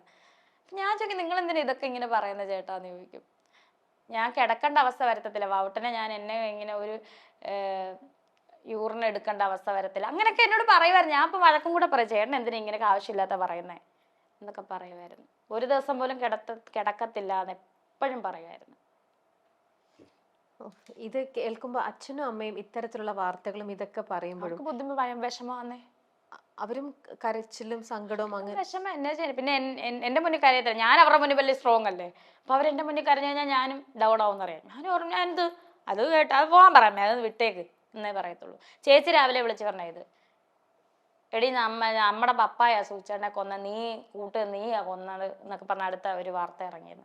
ഇത് ഇനി ഇവിടം കൊണ്ട് നിയമപരമായിട്ട് തന്നെ പോകണമെന്ന്. കാരണം ഇവിടം കൊണ്ട് ഒരുത്തനെ എങ്കിലും പിടിച്ച് ഞാൻ മുന്നോട്ട് പോകുന്നു. ഞാൻ മിണ്ടുന്നില്ല, മിണ്ടിക്കഴിഞ്ഞാൽ അവന്മാർ അതിനുള്ള നേരത്തെ മുൻകൂർ ജാമ്യമൊക്കെ എടുക്കുന്ന രീതിയിൽ നല്ല രീതിയിൽ ഏതവനാണോ എനിക്ക് ടിപ്പ് ഉണ്ടാക്കുന്ന അവനിട്ട് കൊടുത്തിരിക്കും. കാരണം എൻ്റെ ഫാമിലിയും കൂടെ ഇൻക്ലൂഡ് ചെയ്താണ് ഈ പ്രശ്നങ്ങൾ മുഴുവൻ വരുന്നത്. ഒരു കാര്യവുമില്ലാതെ സുചേട്ടൻ മരിച്ചത് ആക്സിഡന്റ് ആണെന്ന് പറയാം, എൻ്റെ കണ്ണു മുന്നിൽ ഞാൻ ആലോചിക്കുമായിരുന്നു. ചേട്ടൻ ആക്സിഡന്റ് ആയി, രേണു വേഗം ചെല്ലും, ഞാൻ എങ്ങനെ ഐസിയുവിൽ ചെന്ന് ഞാൻ സംസാരിച്ചുകൊണ്ടിരിക്കുന്നതിൻ്റെ ഇടയ്ക്കാണ് ഏട്ടൻ്റെ ജീവൻ പോകുന്നിരുന്നെങ്കിൽ പിന്നെ എനിക്ക് ജീവിക്കണോ? ആൾക്കാർ കൊന്നു കുഴിച്ചു കൊടുത്തില്ല, ഞാൻ കൊന്നാന്ന് പറഞ്ഞേനെ. ഇപ്പൊ തന്നെ പറഞ്ഞ ഞാൻ കൊന്നാന്ന. ഞാൻ ഫോൺ വിളിച്ച് വഴക്ക് വിളിച്ച് ഞാൻ കിടന്ന് ഉറങ്ങും ഏട്ടനോട് സംസാരിക്കാതെ ആളുടെ അടുത്ത് സംസാരിച്ച് ഞാൻ ഫോൺ വിളിച്ച് വഴക്ക് പിടിച്ച് ചേട്ടൻ കാർ ഓടിക്കാൻ പോലും അറിയത്തില്ല, ആള് കിടന്ന് ഉറങ്ങുമായിരുന്നു. ഡ്രൈവറാണ് കാർ ഓടിച്ചത്. അങ്ങനെ പോയി ഇടിച്ച് മരിച്ചതാ എന്നൊക്കെയാണ് വാർത്തകൾ വരുന്നത്. പക്ഷെ ഇങ്ങനെയുള്ളവർക്ക് ഒരു ആൻസർ കൊടുക്കാനായിട്ട് രേണുവിനൊന്നും ചെയ്യാൻ പറ്റില്ല. പറയുന്നവർ കുറച്ച് നാൾ പറഞ്ഞു കഴിയുമ്പോൾ അവരുടെ ഭയം അടുത്ത് ചെയ്യുമ്പോൾ അവരെ നിർത്തിക്കോളും. 2 വർഷം കഴിഞ്ഞല്ലേ ഇത് നിർത്താൻ മേലെ ഇനിയെങ്കിലും. അതൊരു പക്ഷെ രേണു ഇപ്പം ഒരുപാട് ആൽബംസ് ചെയ്യുന്നു, ഈ പറയുന്ന പോലെ ഒരുപാട് അവാർഡുകൾ കിട്ടുന്നു, രേണുവിന് നല്ല രീതിയിൽ ഒരു അപ്രീസിയേഷൻ കിട്ടുന്നു. അതൊക്കെ കാണുമ്പോഴുള്ള അവർക്ക് അത് കാണുമ്പം എന്തോ ഒരു ബുദ്ധിമുട്ടുണ്ടാവുന്നുണ്ടാവും. അതിനായിരിക്കും അവർ വീണ്ടും രേണുവിനെ തളർത്താൻ നോക്കുകയായിരിക്കും. കാരണം നമ്മളും മനുഷ്യനല്ലേ, നമുക്ക് ഇമോഷൻസ് ഉണ്ട് അല്ലേ. ഞാൻ തടിയും കൊണ്ടുള്ള ആളൊന്നും അല്ലല്ലോ, എനിക്ക് ഫീലിങ്സ് ഉണ്ട്, ഇമോഷൻസ് ഉണ്ട്, എല്ലാം ഉണ്ട്. അപ്പം അത് ഒരു മനുഷ്യൻ എന്ന പരിഗണന പോലും ഇല്ലാതാണ് ഈ ചെറ്റ വർത്താനം. അങ്ങനെ തന്നെ പറയും, ചെറ്റ വർത്താനമാണ് പറയുന്നത്, വെറും വൃത്തികെട്ട വർത്താനം. എന്തൊക്കെയാ പറയുന്നത് എൻ്റെ അമ്മോ. കമന്റ്സ് ഒക്കെ എടുത്ത് നോക്കണം, ജസ്റ്റ് നോക്കിക്കഴിഞ്ഞാൽ തീർന്ന്. ഇതിന് മാത്രം എന്നാ ഞാൻ ചെയ്യുന്നതെന്നാണ് ഞാൻ ആലോചിക്കുന്നത്. ഇതിനൊരു അവസാനമില്ലേ, അതാണ് ഞാൻ ആലോചിക്കുന്നത്. ആരും വിടാതെ എന്നെ സംബന്ധിച്ച് എനിക്ക് ആൽബമൊന്നും അല്ലെങ്കിൽ ഈ ഒരു അവാർഡൊക്കെ എനിക്ക് ഏറ്റവും വലുതാണ്. ഇതൊക്കെ എനിക്ക് കിട്ടുന്ന ഓരോന്നും അംഗീകാരങ്ങളും എനിക്ക് സ്വപ്നം പോലും കാണാൻ പറ്റാത്ത രീതിയിലുള്ള കാര്യങ്ങളാണ്. ഇതിനൊക്കെ ഞാൻ അഭിമാനിക്കുന്നു. ഇതിനൊക്കെ ഈ കണ്ണുകടിയുള്ളവരായിരിക്കും ഓരോ ആരോപണങ്ങൾ കുത്തിപ്പൊക്കുന്നു. രേണുവിന് ഇന്നിപ്പോ കരയാൻ പോലും പറ്റാത്ത വണ്ണം, രേണു ഇപ്പൊ മുമ്പേ പറഞ്ഞു കരഞ്ഞാൽ ഉടനെ അത് ഫേക്ക് ആയിട്ട്. 5-ാം തീയതിയില് ഇതില്ലായിരുന്നു ഏട്ടന്റെ ആണ്ട്. അതായത് രമ്യ, ഞാനൊരു കാര്യം പറയാം. 5-ാം തീയതിയിൽ ആണ്ടെന്ന് പറഞ്ഞാൽ 6 മണി 6:30 ആകുമ്പോൾ നമ്മൾ തിരി കത്തിച്ച് കല്ലറയിൽ പോയി, നമ്മുടെ കുടുംബ കല്ലറയൊന്നുമല്ല, ഒരു പള്ളിയുടെ ഇതിൽ അടക്കിയതാണ്. കുറേ സെല്ലുള്ള കണ്ടിട്ടുണ്ടോന്ന് അറിയില്ല വാർത്തക്കകത്ത്. അപ്പൊ അതിൽ നമ്മൾ ചെന്ന് തിരി കത്തിച്ച് പ്രാർത്ഥിച്ച് വീട്ടിൽ വന്ന് ഫോട്ടോയുടെ മുന്നിൽ 2 പ്രാർത്ഥന, കുറച്ച് പ്രാർത്ഥനയുള്ളൂ. ആ ചടങ്ങ് തീർന്ന് എനിക്ക് എൻ്റെ സഹപ്രവർത്തകരുമായിട്ട് ചിരിക്കാൻ പറ്റത്തില്ലേ? ചടങ്ങ് തീർന്നു ഞാൻ ഇങ്ങനെ കരഞ്ഞോണ്ടോ? ഇതൊക്കെ എന്താ എനിക്കറിയാം. അതൊക്കെയാണ് എന്നിൽ വന്ന കുറ്റം. എനിക്ക് വേണേൽ അഭിനയിക്കാം, ചടങ്ങ് തീർന്നാലും ചുമ്മാ കരഞ്ഞോണ്ടിരിക്കുക, എല്ലാവരെയും കാണിക്കാം. അതാണെങ്കിൽ ഇവർ പറയുമോ അടിപൊളി സാധനം, അവള് കറക്റ്റ്, അവള് കരയുന്നത്. ഞാൻ എന്തിനാണ് ഇവരുടെ മുന്നിലൊക്കെ അഭിനയിക്കുന്നത്? മീഡിയാസ് ഉണ്ട്, ഇല്ലെന്നല്ല, അവരെ ഞാൻ കുറ്റപ്പെടുത്തുന്നില്ല. കാരണം അവർക്ക് പ്രേക്ഷകർക്ക് സൂചിച്ചാണ്ട വീട്ടിലെ കാര്യങ്ങൾ അറിയാൻ മീഡിയ വേണം. ഞാൻ മീഡിയാസിനെ ഒന്നും ഞാൻ കുറ്റപ്പെടുത്തും. എന്നോട് ചോദിക്കുന്ന ചോദ്യത്തിനെല്ലാം ഞാൻ ഉത്തരവും പറയുന്നുണ്ട്. ഇപ്പോൾ ഒരു ഇന്റർവ്യൂവിലാണെങ്കിലും എന്നോട് ചോദിക്കുന്നത് ഞാൻ ഉത്തരം പറയുന്നുണ്ട്, എനിക്ക് പറ്റത്തില്ല എന്ന് പറഞ്ഞാൽ ഇരിക്കുന്നില്ല. എല്ലാത്തിനും എനിക്കൊരു ഉത്തരവുണ്ട്. അപ്പോൾ ഈ മീഡിയ എല്ലാം വന്ന് ഇന്നത്തെ കമന്റ്, അതിൻ്റെ ഇവള് കരയുന്നുണ്ടോ, ശവം, അവള് കൊന്നിട്ടിരിക്കുക, എന്തുവാ സൂചിച്ചേട്ടനെ കൊന്ന അവൾ ഈ സൈഡിൽ കൂടെ ആംഗിൾ വെക്കാൻ പറഞ്ഞിട്ടാണ് അവൾ അതിൻ്റെ അടിയിൽ നിന്ന് ക്യാമറ വെപ്പിച്ചത് എന്നൊക്കെ പറഞ്ഞുള്ള കമന്റ്. ഇവൾക്ക് കരച്ചിലില്ല, ഇവള് കള്ളിയാണ്, അവള് ദേ ചിരിക്കുന്നു. എനിക്ക് ചിരിക്കാൻ പറ്റും, ഞാൻ ചിരിക്കാതിരിക്കാൻ എന്തെങ്കിലും വില കൊണ്ടോ എനിക്ക്? ഞാനൊരു മനുഷ്യനല്ലേ, എനിക്ക് ചിരി വരും, ചിരിക്കാൻ പറ്റത്തില്ല എനിക്ക്. എൻ്റെ സഹപ്രവർത്തകർ വന്ന് അവരുമായിട്ട് സംസാരിച്ച് എൻ്റെ 2-3 അന്നാണ് ഒരു ആൽബം ഇറങ്ങുവാണ്. അപ്പം അതിനെപ്പറ്റി എനിക്കൊന്നും പറയാൻ പറ്റത്തില്ല. അത് ഇത്ര വലിയ തെറ്റാണോ? പിന്നെ അലിൻ ജോസ് എന്ന് പറയുന്ന എൻ്റെ കൂടെ അഭിനയിച്ച ആൾ വന്നിട്ടുണ്ടായിരുന്നു.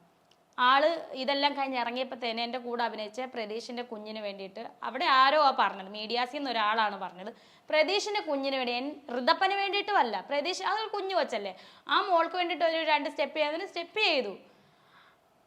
അത് എനിക്ക് അത്ര വലിയ തെറ്റായിട്ടൊന്നും എനിക്ക് തോന്നിയില്ല. അതും ചടങ്ങെല്ലാം രാവിലെ കഴിഞ്ഞതാണ്, മരിച്ചിട്ട് 2-ാം വർഷത്തെ ചടങ്ങ് കഴിഞ്ഞാണ്. എൻ്റെ ഉള്ളിൽ ഇമോഷൻ ഞാൻ അറിഞ്ഞാൽ പോരെ, ഞാൻ എന്തിനാണ് അയ്യോ എന്ന് പറഞ്ഞ് കരഞ്ഞു കാണിക്കുന്നത്? അതും തെറ്റാ, അതും കള്ളത്തരമാണെന്ന് പറഞ്ഞു കാണിക്കാനാണോ? അതും വലിയ പാതകമായിപ്പോയി. അത് ഭയങ്കര റിയാക്ഷൻസും കാര്യങ്ങളും ഒക്കെ ആയിട്ട് ഭയങ്കര രീതിയിൽ സംഭവമല്ല. അവൾ എന്തിനാണ് അങ്ങനെ, അത് ആ അലിൻ പറഞ്ഞ് ശരിയാണ്, ഞാൻ അങ്ങനെ കാണിച്ച തെറ്റാന്ന്, അത് അങ്ങനെ അങ്ങ് വിട്ട്.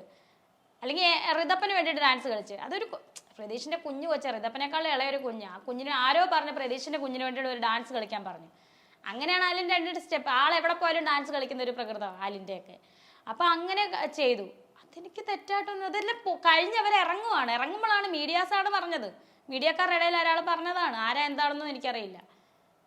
ഇങ്ങനെ ഞാൻ കാണിച്ചു, എനിക്കറിയത്തില്ല ഇത്ര വലിയ തെറ്റാണെന്നൊന്നും. ഇതൊക്കെയാണ് വലിയ വമ്പൻ തെറ്റായിട്ട് ഭയങ്കര സംഭവമാക്കി. എനിക്ക് രേണുവിന് മാത്രം അവൾക്ക് സങ്കടമില്ല, ബാക്കിയുള്ളവർക്കൊക്കെ സങ്കടമുണ്ട്. എൻ്റെ മകന് സങ്കടം അവൻ്റെ അച്ഛൻ മരിച്ചതാണ്, എനിക്ക് സങ്കടം എൻ്റെ അച്ഛൻ മരിച്ചതല്ല, എൻ്റെ കെട്ടിയോൻ മരിച്ചതാണ്. രണ്ടും 2 സങ്കടമാണ് ഇല്ലേ? രണ്ടും 2 രീതിയിലുള്ള സങ്കടമാണ്. കിച്ചുവിനോ ഋതപ്പനോ നഷ്ടപ്പെട്ടത് അവൻ്റെ അച്ഛനാണെങ്കിൽ എനിക്ക് നഷ്ടപ്പെട്ട എൻ്റെ കെട്ടിയോനാണ്. രണ്ടും 2 സങ്കടങ്ങളാണ് അതിനകത്ത്. എനിക്കിപ്പം വരുന്ന മീഡിയാസിനെ ഗ്ലിസറിനിട്ട് കരഞ്ഞൊന്നും കാണിക്കാൻ എനിക്ക് പറ്റത്തില്ല. ഞാൻ ആരാണോ എന്താണോ അവിടെയാണ് ഞാൻ അത് കാണിച്ചത്. രാവിലെ ചടങ്ങുണ്ടായിരുന്നു, എനിക്ക് കരയാനും പറ്റത്തില്ല, കരഞ്ഞു കഴിഞ്ഞാൽ അത് ഗ്ലിസറിനിട്ടാന്ന് പറയും. ഇതെല്ലാം കൂടെ ഒന്നും ചെയ്യാൻ പറ്റാത്തൊരവസ്ഥയായിപ്പോയി ഇപ്പം എൻ്റെ ലൈഫ്. അപ്പൊ രേണുവിന് ഇപ്പൊ സ്വന്തമായിട്ട് ഒന്ന് ദേഷ്യപ്പെടണം തോന്നിയാലോ, ഒന്ന് സന്തോഷിക്കണം തോന്നിയാലോ, ഒന്ന് കരയണമെന്ന് തോന്നിയാലോ, എല്ലാത്തിലും രേണു പെട്ടെന്ന് ഒന്ന് ചിന്തിക്കുകയാണോ? ഇപ്പൊ തന്നെ രേണുവിന്റെ കണ്ണുകൾ നിറഞ്ഞു, രേണു കണ്ണ് നിറഞ്ഞ് രേണു കരയാൻ പോകുമ്പോ തന്നെ രേണു പെട്ടെന്ന് കരഞ്ഞാൽ ഉള്ളിലോട്ട് പെട്ടെന്ന് ഞാൻ കരഞ്ഞാൽ ഇനി അതിനെ മറ്റു രീതിയിൽ അർത്ഥപ്പെടും, അങ്ങനെ വരുവാണല്ലോ എന്ന് ഓർത്തുകൊണ്ട് രേണുവിന്റെ ഉള്ളിൽ തന്നെ ഒരാൾ രേണുവിനെ ബ്ലോക്ക് ചെയ്യാണ്, ആ ഇമോഷൻ പുറത്തേക്ക് വരുത്താതിരിക്കാനായിട്ട്. ചിരിച്ചു കഴിഞ്ഞാൽ ഈ പറയുന്ന പോലെ അതിനും അടുത്ത വ്യാഖ്യാനങ്ങളാണ്. അപ്പൊ ഇങ്ങനെ രേണു തന്നെ ഉള്ളിൽ നിന്ന് വേറൊരു രേണു വന്നു രേണുവിന്റെ എല്ലാ ഇമോഷനെ കൺട്രോൾ ചെയ്യിക്കുക, ബ്ലോക്ക് ചെയ്യിപ്പിക്കുക. ഇത് രേണുവിന് തന്നെ വളരെ മോശമല്ലേ? നമുക്ക് സങ്കടം വന്നാൽ നമ്മൾ കരഞ്ഞു തന്നെ തീർക്കണം, അതാണായാലും പെണ്ണായാലും. ദേഷ്യം വന്നാൽ ദേഷ്യം വന്ന് തന്നെ തീർക്കണം. നമ്മുടെ ഈ ഇമോഷൻ എല്ലാവരും പറയും നമ്മൾ ഉള്ളിലൊതുക്കി കഴിഞ്ഞാൽ കുറച്ച് നാളുകൾ നമുക്കതിങ്ങനെ ഉള്ളിലൊതുക്കാൻ പറ്റും. ഒരു പീരീഡ് എത്തുമ്പോൾ ഇതങ്ങ് പൊട്ടിത്തെറിക്കും. അതാണ് ഇപ്പോഴത്തെ എൻ്റെ അവസ്ഥ. പിന്നെ നമുക്ക് ഒരു രീതിയിലും നമുക്ക് കൺട്രോൾ കിട്ടില്ല, ആ രീതിയിലായിരിക്കും അത് പൊട്ടിത്തെറിക്കുന്നുണ്ടാവുക. എന്തിനാ ഇങ്ങനെ മറ്റുള്ളവരെ രേണു ഇപ്പൊ ഇത്രയും സ്ട്രോങ് ആയിട്ട് നിൽക്കുന്നുണ്ട്, രേണു വളരെ സ്ട്രോങ് ആയിട്ട് സംസാരിക്കുന്നുണ്ട്. പിന്നെ വലിയ അവരെന്ത് പറഞ്ഞാലും പറഞ്ഞോട്ടെ, രേണുവായിട്ട് തന്നെ ജീവിക്കാനായിട്ട് മാക്സിമം ശ്രമിക്കാൻ നോക്കുക, അത്രേ ഉള്ളൂ. അല്ലേ ഇപ്പൊ അതല്ലേ നടക്കത്തുള്ളൂ. കാരണം ഈ വീട്ടുകാരെയും കൂടെ എടുത്തിടുമ്പോഴാണ് നമുക്ക് സഹിക്കാൻ പറ്റാതെ വരുന്നത്. എന്നെ പറഞ്ഞോട്ടെ, ഞാൻ കൊന്നെന്നോ ഞാൻ പീഡിപ്പിച്ചോ എന്ത് വേണം പറഞ്ഞോട്ടെ, എനിക്ക് വിഷയമില്ല. കാരണം അതൊന്നും അതൊക്കെ തെറ്റാണ് നമുക്ക്. പക്ഷെ ഈ വീട്ടുകാർ എന്നെ പോലെ എടുക്കും, അവരെൻ്റെ കുഞ്ഞിനെ നോക്കി ജീവിക്കുന്നതാണ്. ഞാൻ ഈ ആൽബവും അതും ഇതുമെല്ലാം അഭിനയിക്കാൻ പോകുന്നത് എൻ്റെ വീടിന് വേണ്ടിയിട്ടാണ്. അപ്പം കൊച്ചിനെ നോക്കേണ്ട ഉത്തരവാദിത്തം അവരാണ്, അവർ പൊന്നുപോലെ നോക്കുന്നുണ്ട് എൻ്റെ വീട്ടുകാർ. കുഞ്ഞു കൊച്ചല്ലേ, അതുപോലെ ആ വീട്ടിൽ ആ കൊച്ചിനെ തന്നെ മൂത്ത മോൻ പഠിക്കുക കൊല്ലത്ത്. അവനിനിയും എപ്പോഴാണ് ഇവിടെ വരുന്നത്, അവൻ്റെ വീടാണ്, അവൻ്റെ ഈ കുഞ്ഞിൻ്റെ വീടാണത്. അവനിനിയും കല്യാണമൊക്കെ കഴിഞ്ഞ ആ സമയമൊക്കെ നമ്മളായിരിക്കും ചിലപ്പോൾ ഇവിടെ നിൽക്കാൻ വരുന്നത്. അതുവരെ ഈ കുഞ്ഞു കൊച്ചിനെ എനിക്ക് ഒറ്റയ്ക്കിടാൻ പറ്റുമോ? ഞങ്ങൾക്ക് ആർക്കെങ്കിലും ഞങ്ങൾക്ക് അവിടെ വീടൊന്നും ഞങ്ങൾക്ക് വേണ്ടെന്ന്, ഞങ്ങൾ അവിടെ നിൽക്കുന്നതിന് ഈ കുഞ്ഞിന് വേണ്ടിയിട്ടാണ്. അവനെ ഒറ്റയ്ക്ക് നിർത്താൻ പറ്റുമോ? അതിനും പ്രശ്നം. അവൾക്ക് വീട് കിട്ടി, അവളെ മൂത്ത മോനെ അടിച്ചിറക്കി. ഇതൊക്കെയാണ് കേൾക്കുന്നത്, ഡെയിലി കേൾക്കുന്ന ഇതൊക്കെയാണ്. ഇതിനൊരു മാറ്റവും ഇല്ല. ഇത്തരത്തിലുള്ള വാർത്തകളൊക്കെ കിച്ചു ഇപ്പൊ ഇത്രയും വലിയ കുട്ടിയായി, അവൻ ഇതുപോലത്തെ വാർത്തകൾ കാണുകയോ കേൾക്കുകയോ ഫ്രണ്ട്സ് അവന്റെ അടുത്ത് പറയുകയോ ഒക്കെ ചെയ്യുമ്പോൾ അവനും ഇത്തരത്തിലുള്ള എന്തെങ്കിലും യാതൊരു അവനറിയാം അമ്മ എന്തിനാ മൈൻഡ് ചെയ്യുന്ന പോകാൻ പറയാമേ. അവൻ ഇപ്പോഴും എന്നെ വിളിക്കും, ഹലോ അമ്മ എന്നോട് എവിടെയാ, ഞാൻ ഷൂട്ടില്ല, ആ ശരി അമ്മ. അമ്മ എന്തെങ്കിലും ഉണ്ടെങ്കിൽ പോക്കറ്റ് മണി വല്ലതും ഉണ്ടോ അമ്മ, അമ്മ ഉണ്ടെങ്കിൽ അന്നേരം അയച്ചു കൊടുക്കും, ഇല്ല കേടാ ഇല്ല 2 ദിവസം കഴിഞ്ഞ്, ശരി അമ്മ ഓക്കെ. അവൻ അമ്മ വീട്ടിലുണ്ട്, അല്ലെങ്കിൽ ചിലപ്പോൾ അവനെ വിളിച്ച അമ്മ വീട്ടിലാണ്, അവനെ ഒന്ന് കാണിക്കും.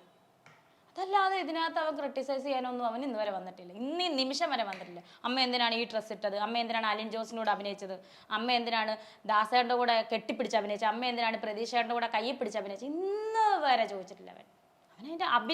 അവനൊരു വാക്കും കൂടെ പറയാം, അഭിനയാന്ന് അവനറിയാം. കാരണം എന്നെക്കാളും മുന്നേ അവൻ കുഞ്ഞിലെ തൊട്ട് അച്ഛൻ്റെ കൂടെ അഭിനയിക്കാൻ കാണുന്നതും പോകുന്നതും ഒക്കെ അവനായിരുന്നു. എനിക്ക് പിന്നെ അല്ല ഇവരെ അറിയാവുന്നത്. അതിന് മുന്നേ വരെ ഈ കിച്ചു ആണ് സൂചാറിൻ്റെ കൂടെ നടക്കുന്നത് പോകുന്നതല്ല.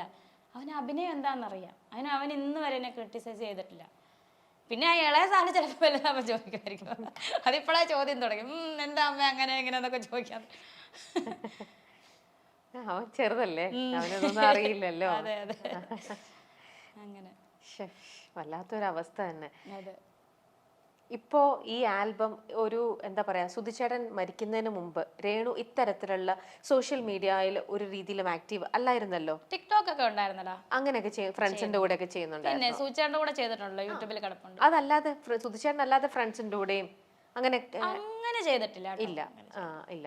ഓക്കെ, അപ്പൊ ആ ഒരു ടിക്ടോക്ക് ചെയ്യാൻ മാത്രമല്ല, അല്ലാതെ ഇത്തരത്തിലുള്ള ഒരു ആൽബം അഭിനയിക്കാട്ടെ, സോഷ്യൽ മീഡിയയിൽ വേറൊരു തരത്തിൽ അല്ലെങ്കിൽ വേറൊരു പബ്ലിക് പെർഫോമൻസ് ചെയ്യാതെ. ചേട്ടന്റെ കൂടെ വെബ് സീരീസ് 4 ചെയ്തായിരുന്നു ചേട്ടന്റെ കൂടെ തന്നെ. അത് ചേട്ടന്റെ വൈഫായിട്ട് തന്നെ ചെയ്തു. അത് ചേട്ടന്റെ കൂടെ ആയിരുന്നു ചെയ്തത്. അതല്ല അത് വലിയ അന്നൊന്നും എന്നെ അറിയില്ലല്ലോ ആർക്കും, അതാണ് എന്നെ അറിയില്ലല്ലോ. ഇന്നും ഞാൻ പറയുന്നില്ല ഞാൻ സുചാന്റെ ഭാര്യയാന്ന് പറഞ്ഞാൽ അങ്ങോട്ട് ആരെയും അറിയിക്കുന്നില്ലല്ലോ. ഞാൻ പറഞ്ഞല്ലോ ഒഴുക്കിനനുസരിച്ച് അറിഞ്ഞു വന്നതല്ലേ ഞാൻ എന്നെ.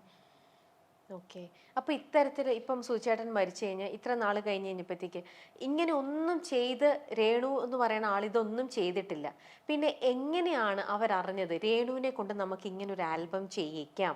എങ്ങനെയാണ് ഇത് പ്രാക്ടിക്കലായി വന്നത്? എങ്ങനെയാണ് ഇത് തുടക്കം അഭിനയിക്കാമോ എന്ന് ചോദിച്ചു വന്നത്? കിച്ചുവിനെ അഭിനയിപ്പിക്കാവോ എന്ന് ചോദിച്ച ഒരു കൂട്ടർ വന്നായിരുന്നു.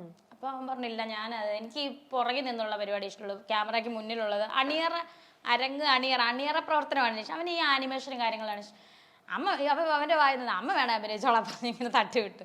അപ്പോഴാണ് അവർ ശ്രദ്ധിക്കുന്നത്. അപ്പൊ രേണുസുതി ഒന്ന് അഭിനയിക്കാവോ എന്നിട്ട് എന്നോട് പറഞ്ഞൊരു വാക്കുണ്ട്, സുധിച്ചേട്ടന്റെ അതേ ഇത് തന്നെ ഞങ്ങൾ അഭിനയ രംഗത്തോട്ട് ഇറക്കാം ചെയ്യും. അപ്പൊ ഞാൻ അയ്യോ എനിക്ക് സെറ്റാവോ, നോക്കാം ചുമ്മാ നോക്കാന്നേ. അങ്ങനെയാണ് ആദ്യത്തെ ഒരു ആൽബം ചെറിയൊരു വേഷം ചെയ്യുന്നത്. കുഞ്ഞിപ്പൂ എന്ന് പറയുന്ന ഒരു ആൽബത്തിൽ ചെറിയൊരു റോളാണ്. അങ്ങനെ ചെയ്ത് പിന്നെ ചെറിയ ഒരു സിനിമ, അത് സിനിമ മുഴുവനാക്കിയിട്ടില്ലെന്ന് തോന്നുന്നത്, ചെറുതായിട്ട് അഭിനയിച്ചു. അപ്പോൾ അതും അഭിനയിച്ചു. അങ്ങനെ അഭിനയിച്ച് വന്നിട്ടാണ് പിന്നെ ഈ ആൽബങ്ങളും കാര്യങ്ങളും. പിന്നെ ഒരു ഷോർട്ട് ഫിലിം മോഹം എന്ന് പറയുന്നത്, അതിലൊരു ക്യാരക്ടർ വേഷം ചെയ്ത് അത് ചെയ്തപ്പോൾ അത് ഭയങ്കര മില്യൺ അടിച്ച് കയറി.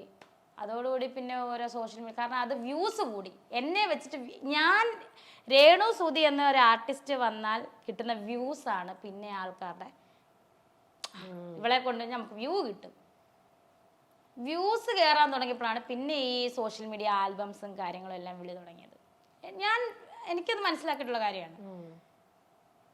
എന്നിട്ട് പിന്നെ നമ്മൾ കയറി ഈ 4 ആൽബം ചെയ്തത്, 4 ആൽബം നമ്മൾ ഇട്ട ഉടനെ തന്നെ ആൾക്കാർ കാണാനുണ്ട്. വേറൊന്നും വേണ്ട, ആൽബം ഇതൊന്നും വേണ്ട. എനിക്ക് ഒരു പഴയ ഫോണാണ്, ആ ഫോണിനകത്ത് ഞാൻ റീല് ചെയ്തിട്ട് ഇങ്ങോട്ട് മാറിക്കഴിഞ്ഞാൽ വ്യൂ 2.1K 3 മില്യൺസ് ഇങ്ങനെ അടിച്ച് കയറുവാണ്. വ്യൂസ് ഉണ്ട് എനിക്ക് ഒരുപാട്, അതിപ്പോഴും ഉണ്ട്. ഞാൻ എന്താണ് ചെയ്യുന്നത്? എന്നാൽ കുറ്റം പറയാനും ഉണ്ട് ആള്. കുറ്റം പറയാനാണെങ്കിലും കാണാനല്ലേ വരുന്നത്, കാണാൻ ആളുണ്ട് എനിക്ക്, ഇന്നും ഉണ്ട്. അതാണ് എൻ്റെ ഒരു, ഇനിയിപ്പോ നാളെ ഉണ്ടാവുമോ എന്ന് എനിക്കറിയത്തില്ല, നമ്മുടെ കയ്യിലല്ല അത്. നാളെ ഇവിടെ പറയാം ആര് കാണാൻ എന്ന് വന്നാൽ പോലും ഞാൻ താഴെ വീഴത്തില്ല രമ്യ. കാരണം എന്താ വെച്ചാൽ ഞാൻ ഒഴുക്കിനനുസരിച്ച് വന്ന ഒരാളാണ്. എനിക്ക് ഹൈപ്പ് വേണം, എന്നെ എല്ലാവരും അറിയണം, ഇങ്ങനെ തന്നെ ഞാൻ എപ്പോഴും നിൽക്കണം, സോഷ്യൽ മീഡിയയിൽ ഞാൻ ഇങ്ങനെ തന്നെ നിൽക്കണം എന്ന് പറഞ്ഞ് വന്ന ആളല്ല. അങ്ങനെ വന്ന ഒരാളാണെങ്കിൽ എടുത്ത് താഴെ ഇട്ടാലും അയ്യോ നമുക്ക് വിഷമവും, എന്നെ എല്ലാവരും താഴെ ഇട്ട്, അങ്ങനെ ഒരു സംഭവം എനിക്കില്ല. ഇനിയിപ്പോൾ എന്നെ എടുത്ത് താഴെ ഇട്ട് ആരും എൻ്റെ വ്യൂ കാണുന്നില്ലേ പോലും, എന്നെ കാണുന്നില്ലേ പോലും എനിക്ക് വിഷമം വരത്തില്ല. വ്യൂ ഉണ്ടടാ എനിക്ക്, നല്ല വ്യൂ. ഞാൻ എന്തിട്ടാലും അതിന് വ്യൂ ആണ്, വ്യൂസ് കൂടും. 2 ചുമ്മാ ഇങ്ങനെ ഇട്ട് തിരിഞ്ഞു നോക്കുമ്പോഴത്തേന് 1.K വ്യൂ, 2.3 25, 26, 27.K വ്യൂസ് ഇങ്ങനെ വരുവാണ്. ഭയങ്കര പെട്ടെന്ന് റീച്ചാണ്. പെട്ടെന്ന് അത് തന്നെ റീച്ച്, ആ ഒരു വേർഡ് എനിക്ക് കിട്ടായിരുന്നു, റീച്ച് ആവും പെട്ടെന്ന്. അപ്പൊ രേണു തന്നെ ഞെട്ടിപ്പോയി. രേണു ഫസ്റ്റ് വന്നപ്പോ രേണു തന്നെ വിചാരിച്ചില്ല രേണുവിന് ഇത്രയും വ്യൂസ് ഉണ്ടാവുമെന്നോ ഇത്ര റീച്ച് ഉണ്ടാവുമെന്നോ. അപ്പൊ അത് കണ്ടു കഴിഞ്ഞപ്പോൾ എനിക്ക് ഇത്ര റീച്ചോ, എനിക്ക് ഇത്ര വ്യൂസോ എന്നുള്ള ആ ഒരു അപ്പം അതൊരു സന്തോഷം തോന്നുന്നില്ലേ രേണുവിന്? സന്തോഷം തോന്നുന്നില്ലെന്ന് വെച്ചാൽ അതിനും ഒരു സന്തോഷമുണ്ട്. കാരണം കുറ്റം പറയാനാണെങ്കിലും അതിനകത്ത് നെഗറ്റീവ്സും ഉണ്ട്. കുറ്റം പറയാനാണെങ്കിലും ആൾക്കാർ കാണുന്നുണ്ട്. പക്ഷെ ഇപ്പൊ ഒരുപാട് മാറി കേട്ടോ. ഈ ടിപ്പിക്കൽ കുറച്ച് ഈ എപ്പോഴും കുറ്റം പറയുന്ന കുറെ ഫേക്കുകളില്ലേ, അവറ്റകളാണ് മുഴുവനും ഈ പിന്നെ ഇത് തന്നെ പല്ലവി പാടുന്നത്. അല്ലാതെ കുറെ പേരൊക്കെ ഒരുപാട് മാറി കേട്ടോ. എന്നെ സപ്പോർട്ട് ചെയ്യാൻ ഒരുപാട് പേര് വന്നിട്ടുണ്ട്, ഒരുപാട്. അതിന് ഒരുപാട് സന്തോഷം. എനിക്കൊന്ന് പ്രതീക്ഷ എന്ന് പറയുന്ന ആർട്ടിസ്റ്റിന്റെ കൂടെ കുറച്ച് റീല് ഞാൻ ചെയ്തായിരുന്നു. അത് നിമിഷ നേരം കൊണ്ട് 1 മില്യൺ 2 മില്യൺ എനിക്കൊന്ന് 4 മില്യൺ ഒക്കെ കഴിഞ്ഞ് ജസ്റ്റ് ചുമ്മാ ഫോണിൽ ചെയ്ത സാധനമാണ്. അതിനകത്തൊക്കെ നല്ല രേണു അഭിനയം പഠിച്ചു. ആദ്യമൊന്നും അഭിനയിക്കാൻ അറിയത്തില്ലായിരുന്നു, ഇവളിപ്പോ അഭിനയം പഠിച്ചു, അങ്ങനെ എങ്ങനെയാന്നൊക്കെ. അതൊക്കെ കേൾക്കുമ്പോൾ നമുക്ക് ഭയങ്കര കേൾക്കുമ്പോൾ ഭയങ്കര സന്തോഷം. ഒരാളെങ്കിലും പറഞ്ഞല്ലോ, ഭയങ്കര സന്തോഷമാണ്. സുധിചേട്ടൻ ഉണ്ടായിരുന്ന സമയത്ത് സുധിചേട്ടനും രേണുവും കൂടെ ചേർന്നിട്ടുള്ള നിങ്ങൾ ഒരുമിച്ച് ചെയ്തിട്ടുണ്ട്. അന്നേരം എങ്ങാനും നിങ്ങളുടെ ഒരുമിച്ചുള്ള ഒരു ഇതിൽ പ്രൈവറ്റ് ടൈമിലൊക്കെ വിചാരിച്ചിരുന്നു ഞാനും നാളെ സുധിചേട്ടാ ഞാനും ഇങ്ങനൊരു ഇതിലേക്ക് പോയാലോ, ഞാനും ഇങ്ങനെ അഭിനയിച്ചാലോ, അങ്ങനെ എന്തെങ്കിലും? അങ്ങനെയൊന്നും ഞാൻ ചിന്തിച്ചിട്ടില്ല. പക്ഷെ സുധിചേട്ടൻ എപ്പോഴും പറയും, വാവുട്ടെ നിന്നെ ലോകം മുഴുവൻ അറിയൂടി അറിയൂടി അറിയൂടി എന്ന് പറയുമ്പോഴേ ലോകം ഇപ്പോ മനുഷ്യ എന്നിട്ട് ഇങ്ങനെ ഓടിക്കുക ഇല്ല വാവുക്കുട്ടെ. എന്നിട്ടും പറയാ ആള്, എടി നിന്നെ എല്ലാവർക്കും അറിയാം. വാവക്കുട്ട എന്ന് പറഞ്ഞാൽ ആർക്കടി അറിയാത്തത് വാവട്ട, നിന്നെ എല്ലാവർക്കും അറിയാം. ലോകം ഒരു ദിവസം നിന്നെ മുഴുവൻ അറിയൂടി എന്ന് എപ്പോഴും പറയായിരുന്നു എൻ്റെ അടുത്ത്. ആളെപ്പോഴും പറയുമായിരുന്നു. പക്ഷെ രേണു അന്നേരം എനിക്കിങ്ങനെ അഭിനയിക്കണമെന്നോ ഞാനിങ്ങനെ ആളറിയും 4 പേരെ അറിയും അങ്ങനെയുള്ള ഒരു ചിന്തയൊന്നും വന്നിട്ടുമില്ല. അങ്ങനെ ഒരു സംഭവം സൂചിച്ചപ്പോൾ ഞാൻ അങ്ങനെ ഒരു ചിന്തിച്ചിട്ടുമില്ല നിമിഷം വരെ. അപ്പൊ സുധിചേട്ടൻ ഉണ്ടായിരുന്നെങ്കിൽ ഇന്ന് ഇങ്ങനെയൊക്കെ അന്ന് ഇതുപോലത്തെ വേറെ ഓഫേഴ്സ് ഒക്കെ വരുമായിരുന്നെങ്കിൽ രേണു അപ്പൊ അഭിനയിക്കുമായിരുന്നോ? ചേട്ടൻ സമ്മതിക്കൂല. എനിക്കറിയാം എന്റെ ഇഷ്ടത്തിനെതിരായിട്ടൊന്നും ആള് നിക്കത്തില്ല, അതെനിക്കറിയാം. അന്ന് തന്നെ കല്യാണം കഴിച്ച സമയത്ത് ഒരു ഏഷ്യാനെറ്റിന്റെ ഒരു എന്താ പറയാ ഓണത്തിന്, അതായത് അമേരിക്കയിലുള്ള അവർക്ക് അവിടുത്തെ മലയാളികൾക്ക് കൊടുക്കാൻ വേണ്ടിയിട്ട് നാട്ടിലൊരു ഇതെടുത്തായിരുന്നു സുചേട്ടൻ. അന്ന് അതിന്റെ പ്രൊഡ്യൂസർ വീട്ടിൽ വന്നു, നമ്മുടെ വീട്ടിൽ വന്ന്, പഴയ വീട്ടിൽ വന്നപ്പോൾ അന്ന് വേറൊരു വീടായിരുന്നു. അപ്പോൾ അന്ന് ഫുഡൊക്കെ കൊടുത്തിട്ട് ഞങ്ങളിങ്ങനെ ഫുഡൊക്കെ കഴിച്ചിട്ട് ഞാനും ഇങ്ങനെ ഇരിക്കുക, നിലത്തിരിക്കുക, പുള്ളി ഇങ്ങനെ സിറ്റ് ഔട്ടിരിക്കുക, ആളിങ്ങനെ കസാര ഇരിക്കുക, ആ പ്രൊഡ്യൂസർ. പുള്ളി ചോദിച്ചാൽ രേണു സുധിയുടെ വൈഫ് രേണു അഭിനയിക്കുവാണെങ്കിൽ നമുക്ക് ഈ രംഗത്തോട്ട് ഇറക്കാമെന്ന് പറഞ്ഞു. അപ്പോൾ സുചേട്ടൻ എന്നെ ഇങ്ങനെ നോക്കി അന്നത്തെ ഇത്. അപ്പം ഞാൻ പറഞ്ഞു, അപ്പം ഞാൻ ചിരിച്ചോളൂ, ഞാൻ അങ്ങനെയൊന്നുമില്ല, ഞാൻ സൂചേട്ടൻ്റെ പുറകെ സപ്പോർട്ടായിട്ട് നിൽക്കുന്നുള്ളൂ. അപ്പോൾ സൂചേട്ടൻ ഈ പുള്ളി പോയി കഴിഞ്ഞാൽ എന്നെ മാറ്റി എടുത്തിട്ട് പറയും, പാവട്ടെ എൻ്റെ കണ്ണ് നിറഞ്ഞു പോയി ഒരു പെണ്ണുങ്ങൾ. കാരണം എൻ്റെ ലൈഫിലോട്ട് വരാൻ ശ്രമിക്കുന്ന പെണ്ണുങ്ങളെല്ലാം എന്നെ ഒന്ന് അഭിനയിപ്പിക്കാവോ, എനിക്കൊന്ന് മുഖം കാണിക്കണം എന്നുള്ള രീതിയിൽ വരുന്നവരാണെല്ലാം. അതായത് ഒത്തിരി പേര് ഞാൻ പറഞ്ഞില്ല മെസ്സേജ് അയക്കാറുണ്ട്, ഒത്തിരി പേര് മെസ്സേജ് അയക്കാറുണ്ടായിരുന്നു എന്നെ ഒന്ന് അഭിനയിപ്പിക്കുമോ. ലൈഫിൽ മെസ്സേജുമായിട്ട് വരുന്ന പെണ്ണുങ്ങൾ അല്ലെങ്കിൽ വരുന്ന പെണ്ണുങ്ങൾ, ചേട്ടാ എന്നെ ഒന്ന് പരിചയപ്പെടുത്തുമോ, എന്നെ ഒന്ന് ഒരു ആൾക്ക് പരിചയപ്പെടുത്തി കൊടുക്കുമോ, എനിക്കൊന്ന് അഭിനയിക്കാൻ അന്ന് പറഞ്ഞു വരുന്നവരേ ഉള്ളല്ലോ. ഇത് നീ എൻ്റെ മുന്നിൽ ആ ആളിങ്ങനെ പറഞ്ഞിട്ട് പോലും നിന്നെ അഭിനയിപ്പിക്കുക അല്ലെങ്കിൽ ആ രംഗത്തോട്ട് ഇറക്കാമെന്ന് പറഞ്ഞിട്ട് പോലും നീ എന്തുകൊണ്ടാണ് വാവട്ടെ അങ്ങനെ പറഞ്ഞാൽ, അതാടി എനിക്ക് നിന്നിൽ കണ്ട ഗുണമെന്നാണ് അന്ന് എന്നോട് പറഞ്ഞത്. ഞാൻ പറഞ്ഞു, ചേട്ടാ എനിക്കിപ്പോൾ അഭിനയിക്കാൻ അല്ലല്ലോ ഞാൻ ചേട്ടനെ കല്യാണം കഴിച്ച, ചേട്ടനെ മോന് വേണ്ടിയിട്ട് നിങ്ങളുടെ കൂടെ ജീവിക്കുക, അതിന് വേണ്ടിയിട്ടാണ്. അതുപോലെ ഏവിയേഷൻ്റെ ഞാൻ കാര്യം പറഞ്ഞപ്പോൾ ആ സമയത്താണ് എനിക്ക് സൂചേട്ടൻ്റെ ഒരു ഫ്രണ്ട് ഉണ്ടായിരുന്നു നെടുമ്പാശ്ശേരി എയർപോർട്ടിൽ. അപ്പം ആ സമയത്ത് നമുക്ക് ഇൻ്റർവ്യൂ വന്ന് നമുക്ക് കയറാമെന്നുള്ള രീതിയിലായിരുന്നു, നെടുമ്പാശ്ശേരിയിൽ കയറാം, നല്ല സാലറിയോട് കൂടി കയറാമെന്നുള്ള രീതിയായപ്പം ഇൻ്റർവ്യൂവിന് സെറ്റാക്കി എല്ലാം വിളിച്ച്, നമുക്ക് പരിചയമുള്ളവരുണ്ടെങ്കിൽ നമുക്ക് പെട്ടെന്ന് സെറ്റാവുമല്ലോ, ഇൻ്റർവ്യൂവിൽ സെറ്റായി കയറാമെന്നുള്ള രീതിയിലായപ്പോഴത്തേന് കിച്ചു പറഞ്ഞു, അമ്മ ഇപ്പോൾ ഹോസ്റ്റലിലല്ലേ നിൽക്കേണ്ടത്, നമുക്ക് അമ്മേനെ വിടണ്ട, കാരണം ഇപ്പോഴല്ലേ നമുക്ക് അമ്മേനെ കിട്ടിയത്, ഇപ്പോഴല്ലേ അച്ഛാ നമുക്ക് നമ്മുടെ അമ്മേനെ കിട്ടിയത്, ഇങ്ങനെ കിച്ചു പറയുന്നത്, ഇപ്പോഴല്ലേ അച്ഛാ നമുക്ക് നമ്മുടെ അമ്മേനെ കിട്ടിയത്, ഈ അമ്മയുടെ കൂടെ ജീവിക്കാതെ അമ്മേനെ ഹോസ്റ്റലിൽ വിട്ടിട്ട് നമ്മൾ എന്ത് ചെയ്യാനേ, വിടണ്ടെന്ന് പറഞ്ഞു. അന്നേരം സൂചിച്ചാണ് എന്നോട് പറഞ്ഞു, ആവട്ടെ ജോലിക്ക് പോകണ്ട എന്ന് പറഞ്ഞു.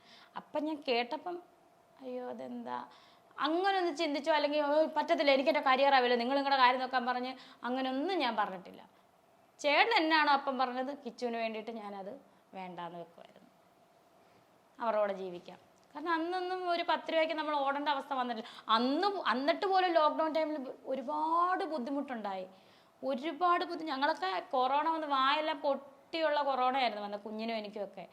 അന്നൊന്നും ഈ കാണുന്ന ഇപ്പം കുറേ എണ്ണം വരുന്നല്ലോ, സൂചനയുള്ള സ്നേഹം കവിഞ്ഞൊഴുകി വരുന്നല്ലോ, കുറേ എണ്ണം മരിച്ചിട്ട് 2 വർഷമായേ. എനിക്ക് വേണ്ട, ഋതപ്പനോ കിച്ചുവോ ഒരു 10 രൂപയ്ക്ക് അവർ വല്ലതും കഴിച്ചോന്ന് ചോദിക്കുന്നില്ല, കമന്റ് ഇടാൻ വരുന്നുണ്ട് ഇവറ്റകള്. അന്നൊരു ലോക്ക്ഡൌണിന് ഒരു പ്രശ്നം വന്നപ്പോൾ ആരും ഇല്ലായിരുന്നു സൂചേട്ടന് താങ്ങാൻ തണലുമായിട്ട്. ഉണ്ടായിരുന്നു, സഹപ്രവർത്തകർ ഉണ്ടായിരുന്നു, ഇല്ലെന്നല്ല കേട്ടോ. അന്നത്തെ സ്റ്റാർ മാജിക് ടീമൊക്കെ ഉണ്ടായിരുന്നു സൂചേട്ടൻ്റെ കൂടെ. ലക്ഷ്മിയാണെങ്കിലും അനൂപേട്ടനാണെങ്കിലും ഫ്ലവേഴ്സ് മുഴുവൻ സൂചേട്ടൻ്റെ കൂടെ ഉണ്ടായിരുന്നു. എങ്കിലും കുടുംബത്തിൽ നിന്ന് നമ്മളൊക്കെ സൂചേട്ടൻ്റെ ഫാമിലി ആണെങ്കിലും ഞങ്ങളാണെങ്കിലും സപ്പോർട്ടായിരുന്നു സൂചേട്ടന്. അന്ന് ഈ കാണുന്ന ഈ കമന്റ് പറയുന്നവരുണ്ടല്ലോ, ഹോ അവള് സുധിച്ചേട്ടൻ മരിച്ചിട്ട് അവള് ഇളകുവാ, അവൾ അഭിനയിക്കുക, അവൾക്ക് വീട്ടിൽ ഇരിക്കാൻ മേലെ. സൂചേട്ടനുള്ള സ്നേഹം ഒഴുകുവാണോ പൊട്ടി?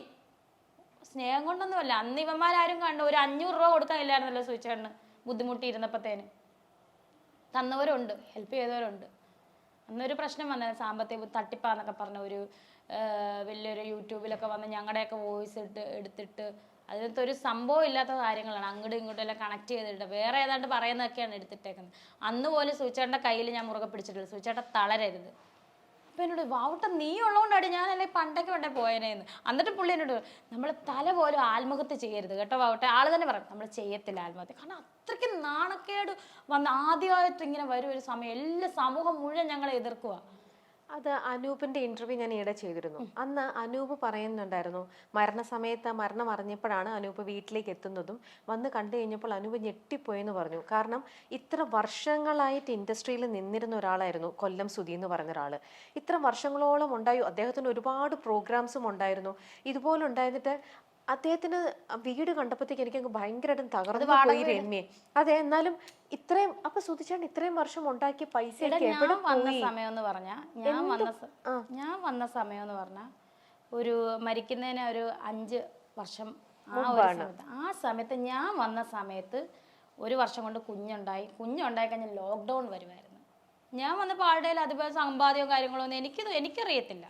അതിന് മാത്രം ഒന്ന് ആള് സേവ് ചെയ്ത് ആളെ സംബന്ധിച്ച് ആള് ഒരു എന്താ പറയാ, ഇന്ന പൈസ എന്നാ ഇത്ര പൈസ അത് മതിയേ ബാക്കി പിന്നെ തരാന്ന് പറഞ്ഞാൽ അത് കൈക്കൊണ്ടെങ്കിൽ പോരും. അത് സഹപ്രവർത്തകർ തന്നെ പറഞ്ഞിട്ടുണ്ട്, കിട്ടുന്നതും കൊണ്ട് പോരും. എന്നിട്ട് അത് പാത്ത് വെക്കുവല്ല, അപ്പൊ തന്നെ ചെലവാക്കുക. കുഞ്ഞുങ്ങൾക്ക് വേണ്ടിയിട്ട് വീട് അങ്ങനെ അങ്ങ് ആര് ചോദിച്ചാലും ഇല്ലെന്ന് പറയത്തില്ല, അവർക്കും കൂടെ എടുത്തങ്ങ് കൊടുക്കും.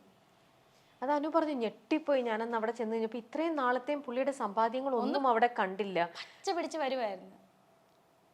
വീടിന് അഡ്വാൻസ് കൊടുത്തായിരുന്നു, അതും വെള്ളത്തിലായിരുന്നു. കാരണം 6 മാസം കൊണ്ട് ഞാൻ ബാക്കി കൊടുക്കാന്നുള്ള രീതി എഗ്രിമെന്റ് ചെയ്ത് 6 മാസം കഴിഞ്ഞ് കൊടുത്തില്ലെങ്കിൽ ആ പൈസ വെള്ളത്തിലായെന്നുള്ള രീതിയിൽ തന്നെയാണ് എഗ്രിമെന്റ്. ബാംഗ്ലൂരുകാരായിരുന്നു, നമുക്ക് വീടിന് അഡ്വാൻസ് കൊടുത്തായിരുന്നു. ശരിയാ, പൈസ കിട്ടിയ പൈസ വീടിന് അഡ്വാൻസ് കൊടുത്ത് ഉള്ള പൈസ കൂട്ടി സ്വരൂപിച്ച് ഒരു കാർ എടുത്ത്, ചെറിയൊരു കാർ ഞാൻ പറഞ്ഞിട്ടെടുത്ത്. അതൊന്നും വേണം, ഓട്ടോയിലൊക്കെ ആയിരുന്നു പൊക്കോണ്ടിരുന്നത് ഷൂട്ടിന്. ഓട്ടോയിൽ പോകുന്ന കുറച്ചില്ലാന്നല്ല പറഞ്ഞത്, മനസ്സിലായി. ഇത്രയും പൈസ മുടക്കിയല്ലേ പോകുന്ന ഓട്ടോയിലാണേലും, കാരണം നമുക്ക് പെട്രോൾ അടിച്ച് പോകാമല്ലോ.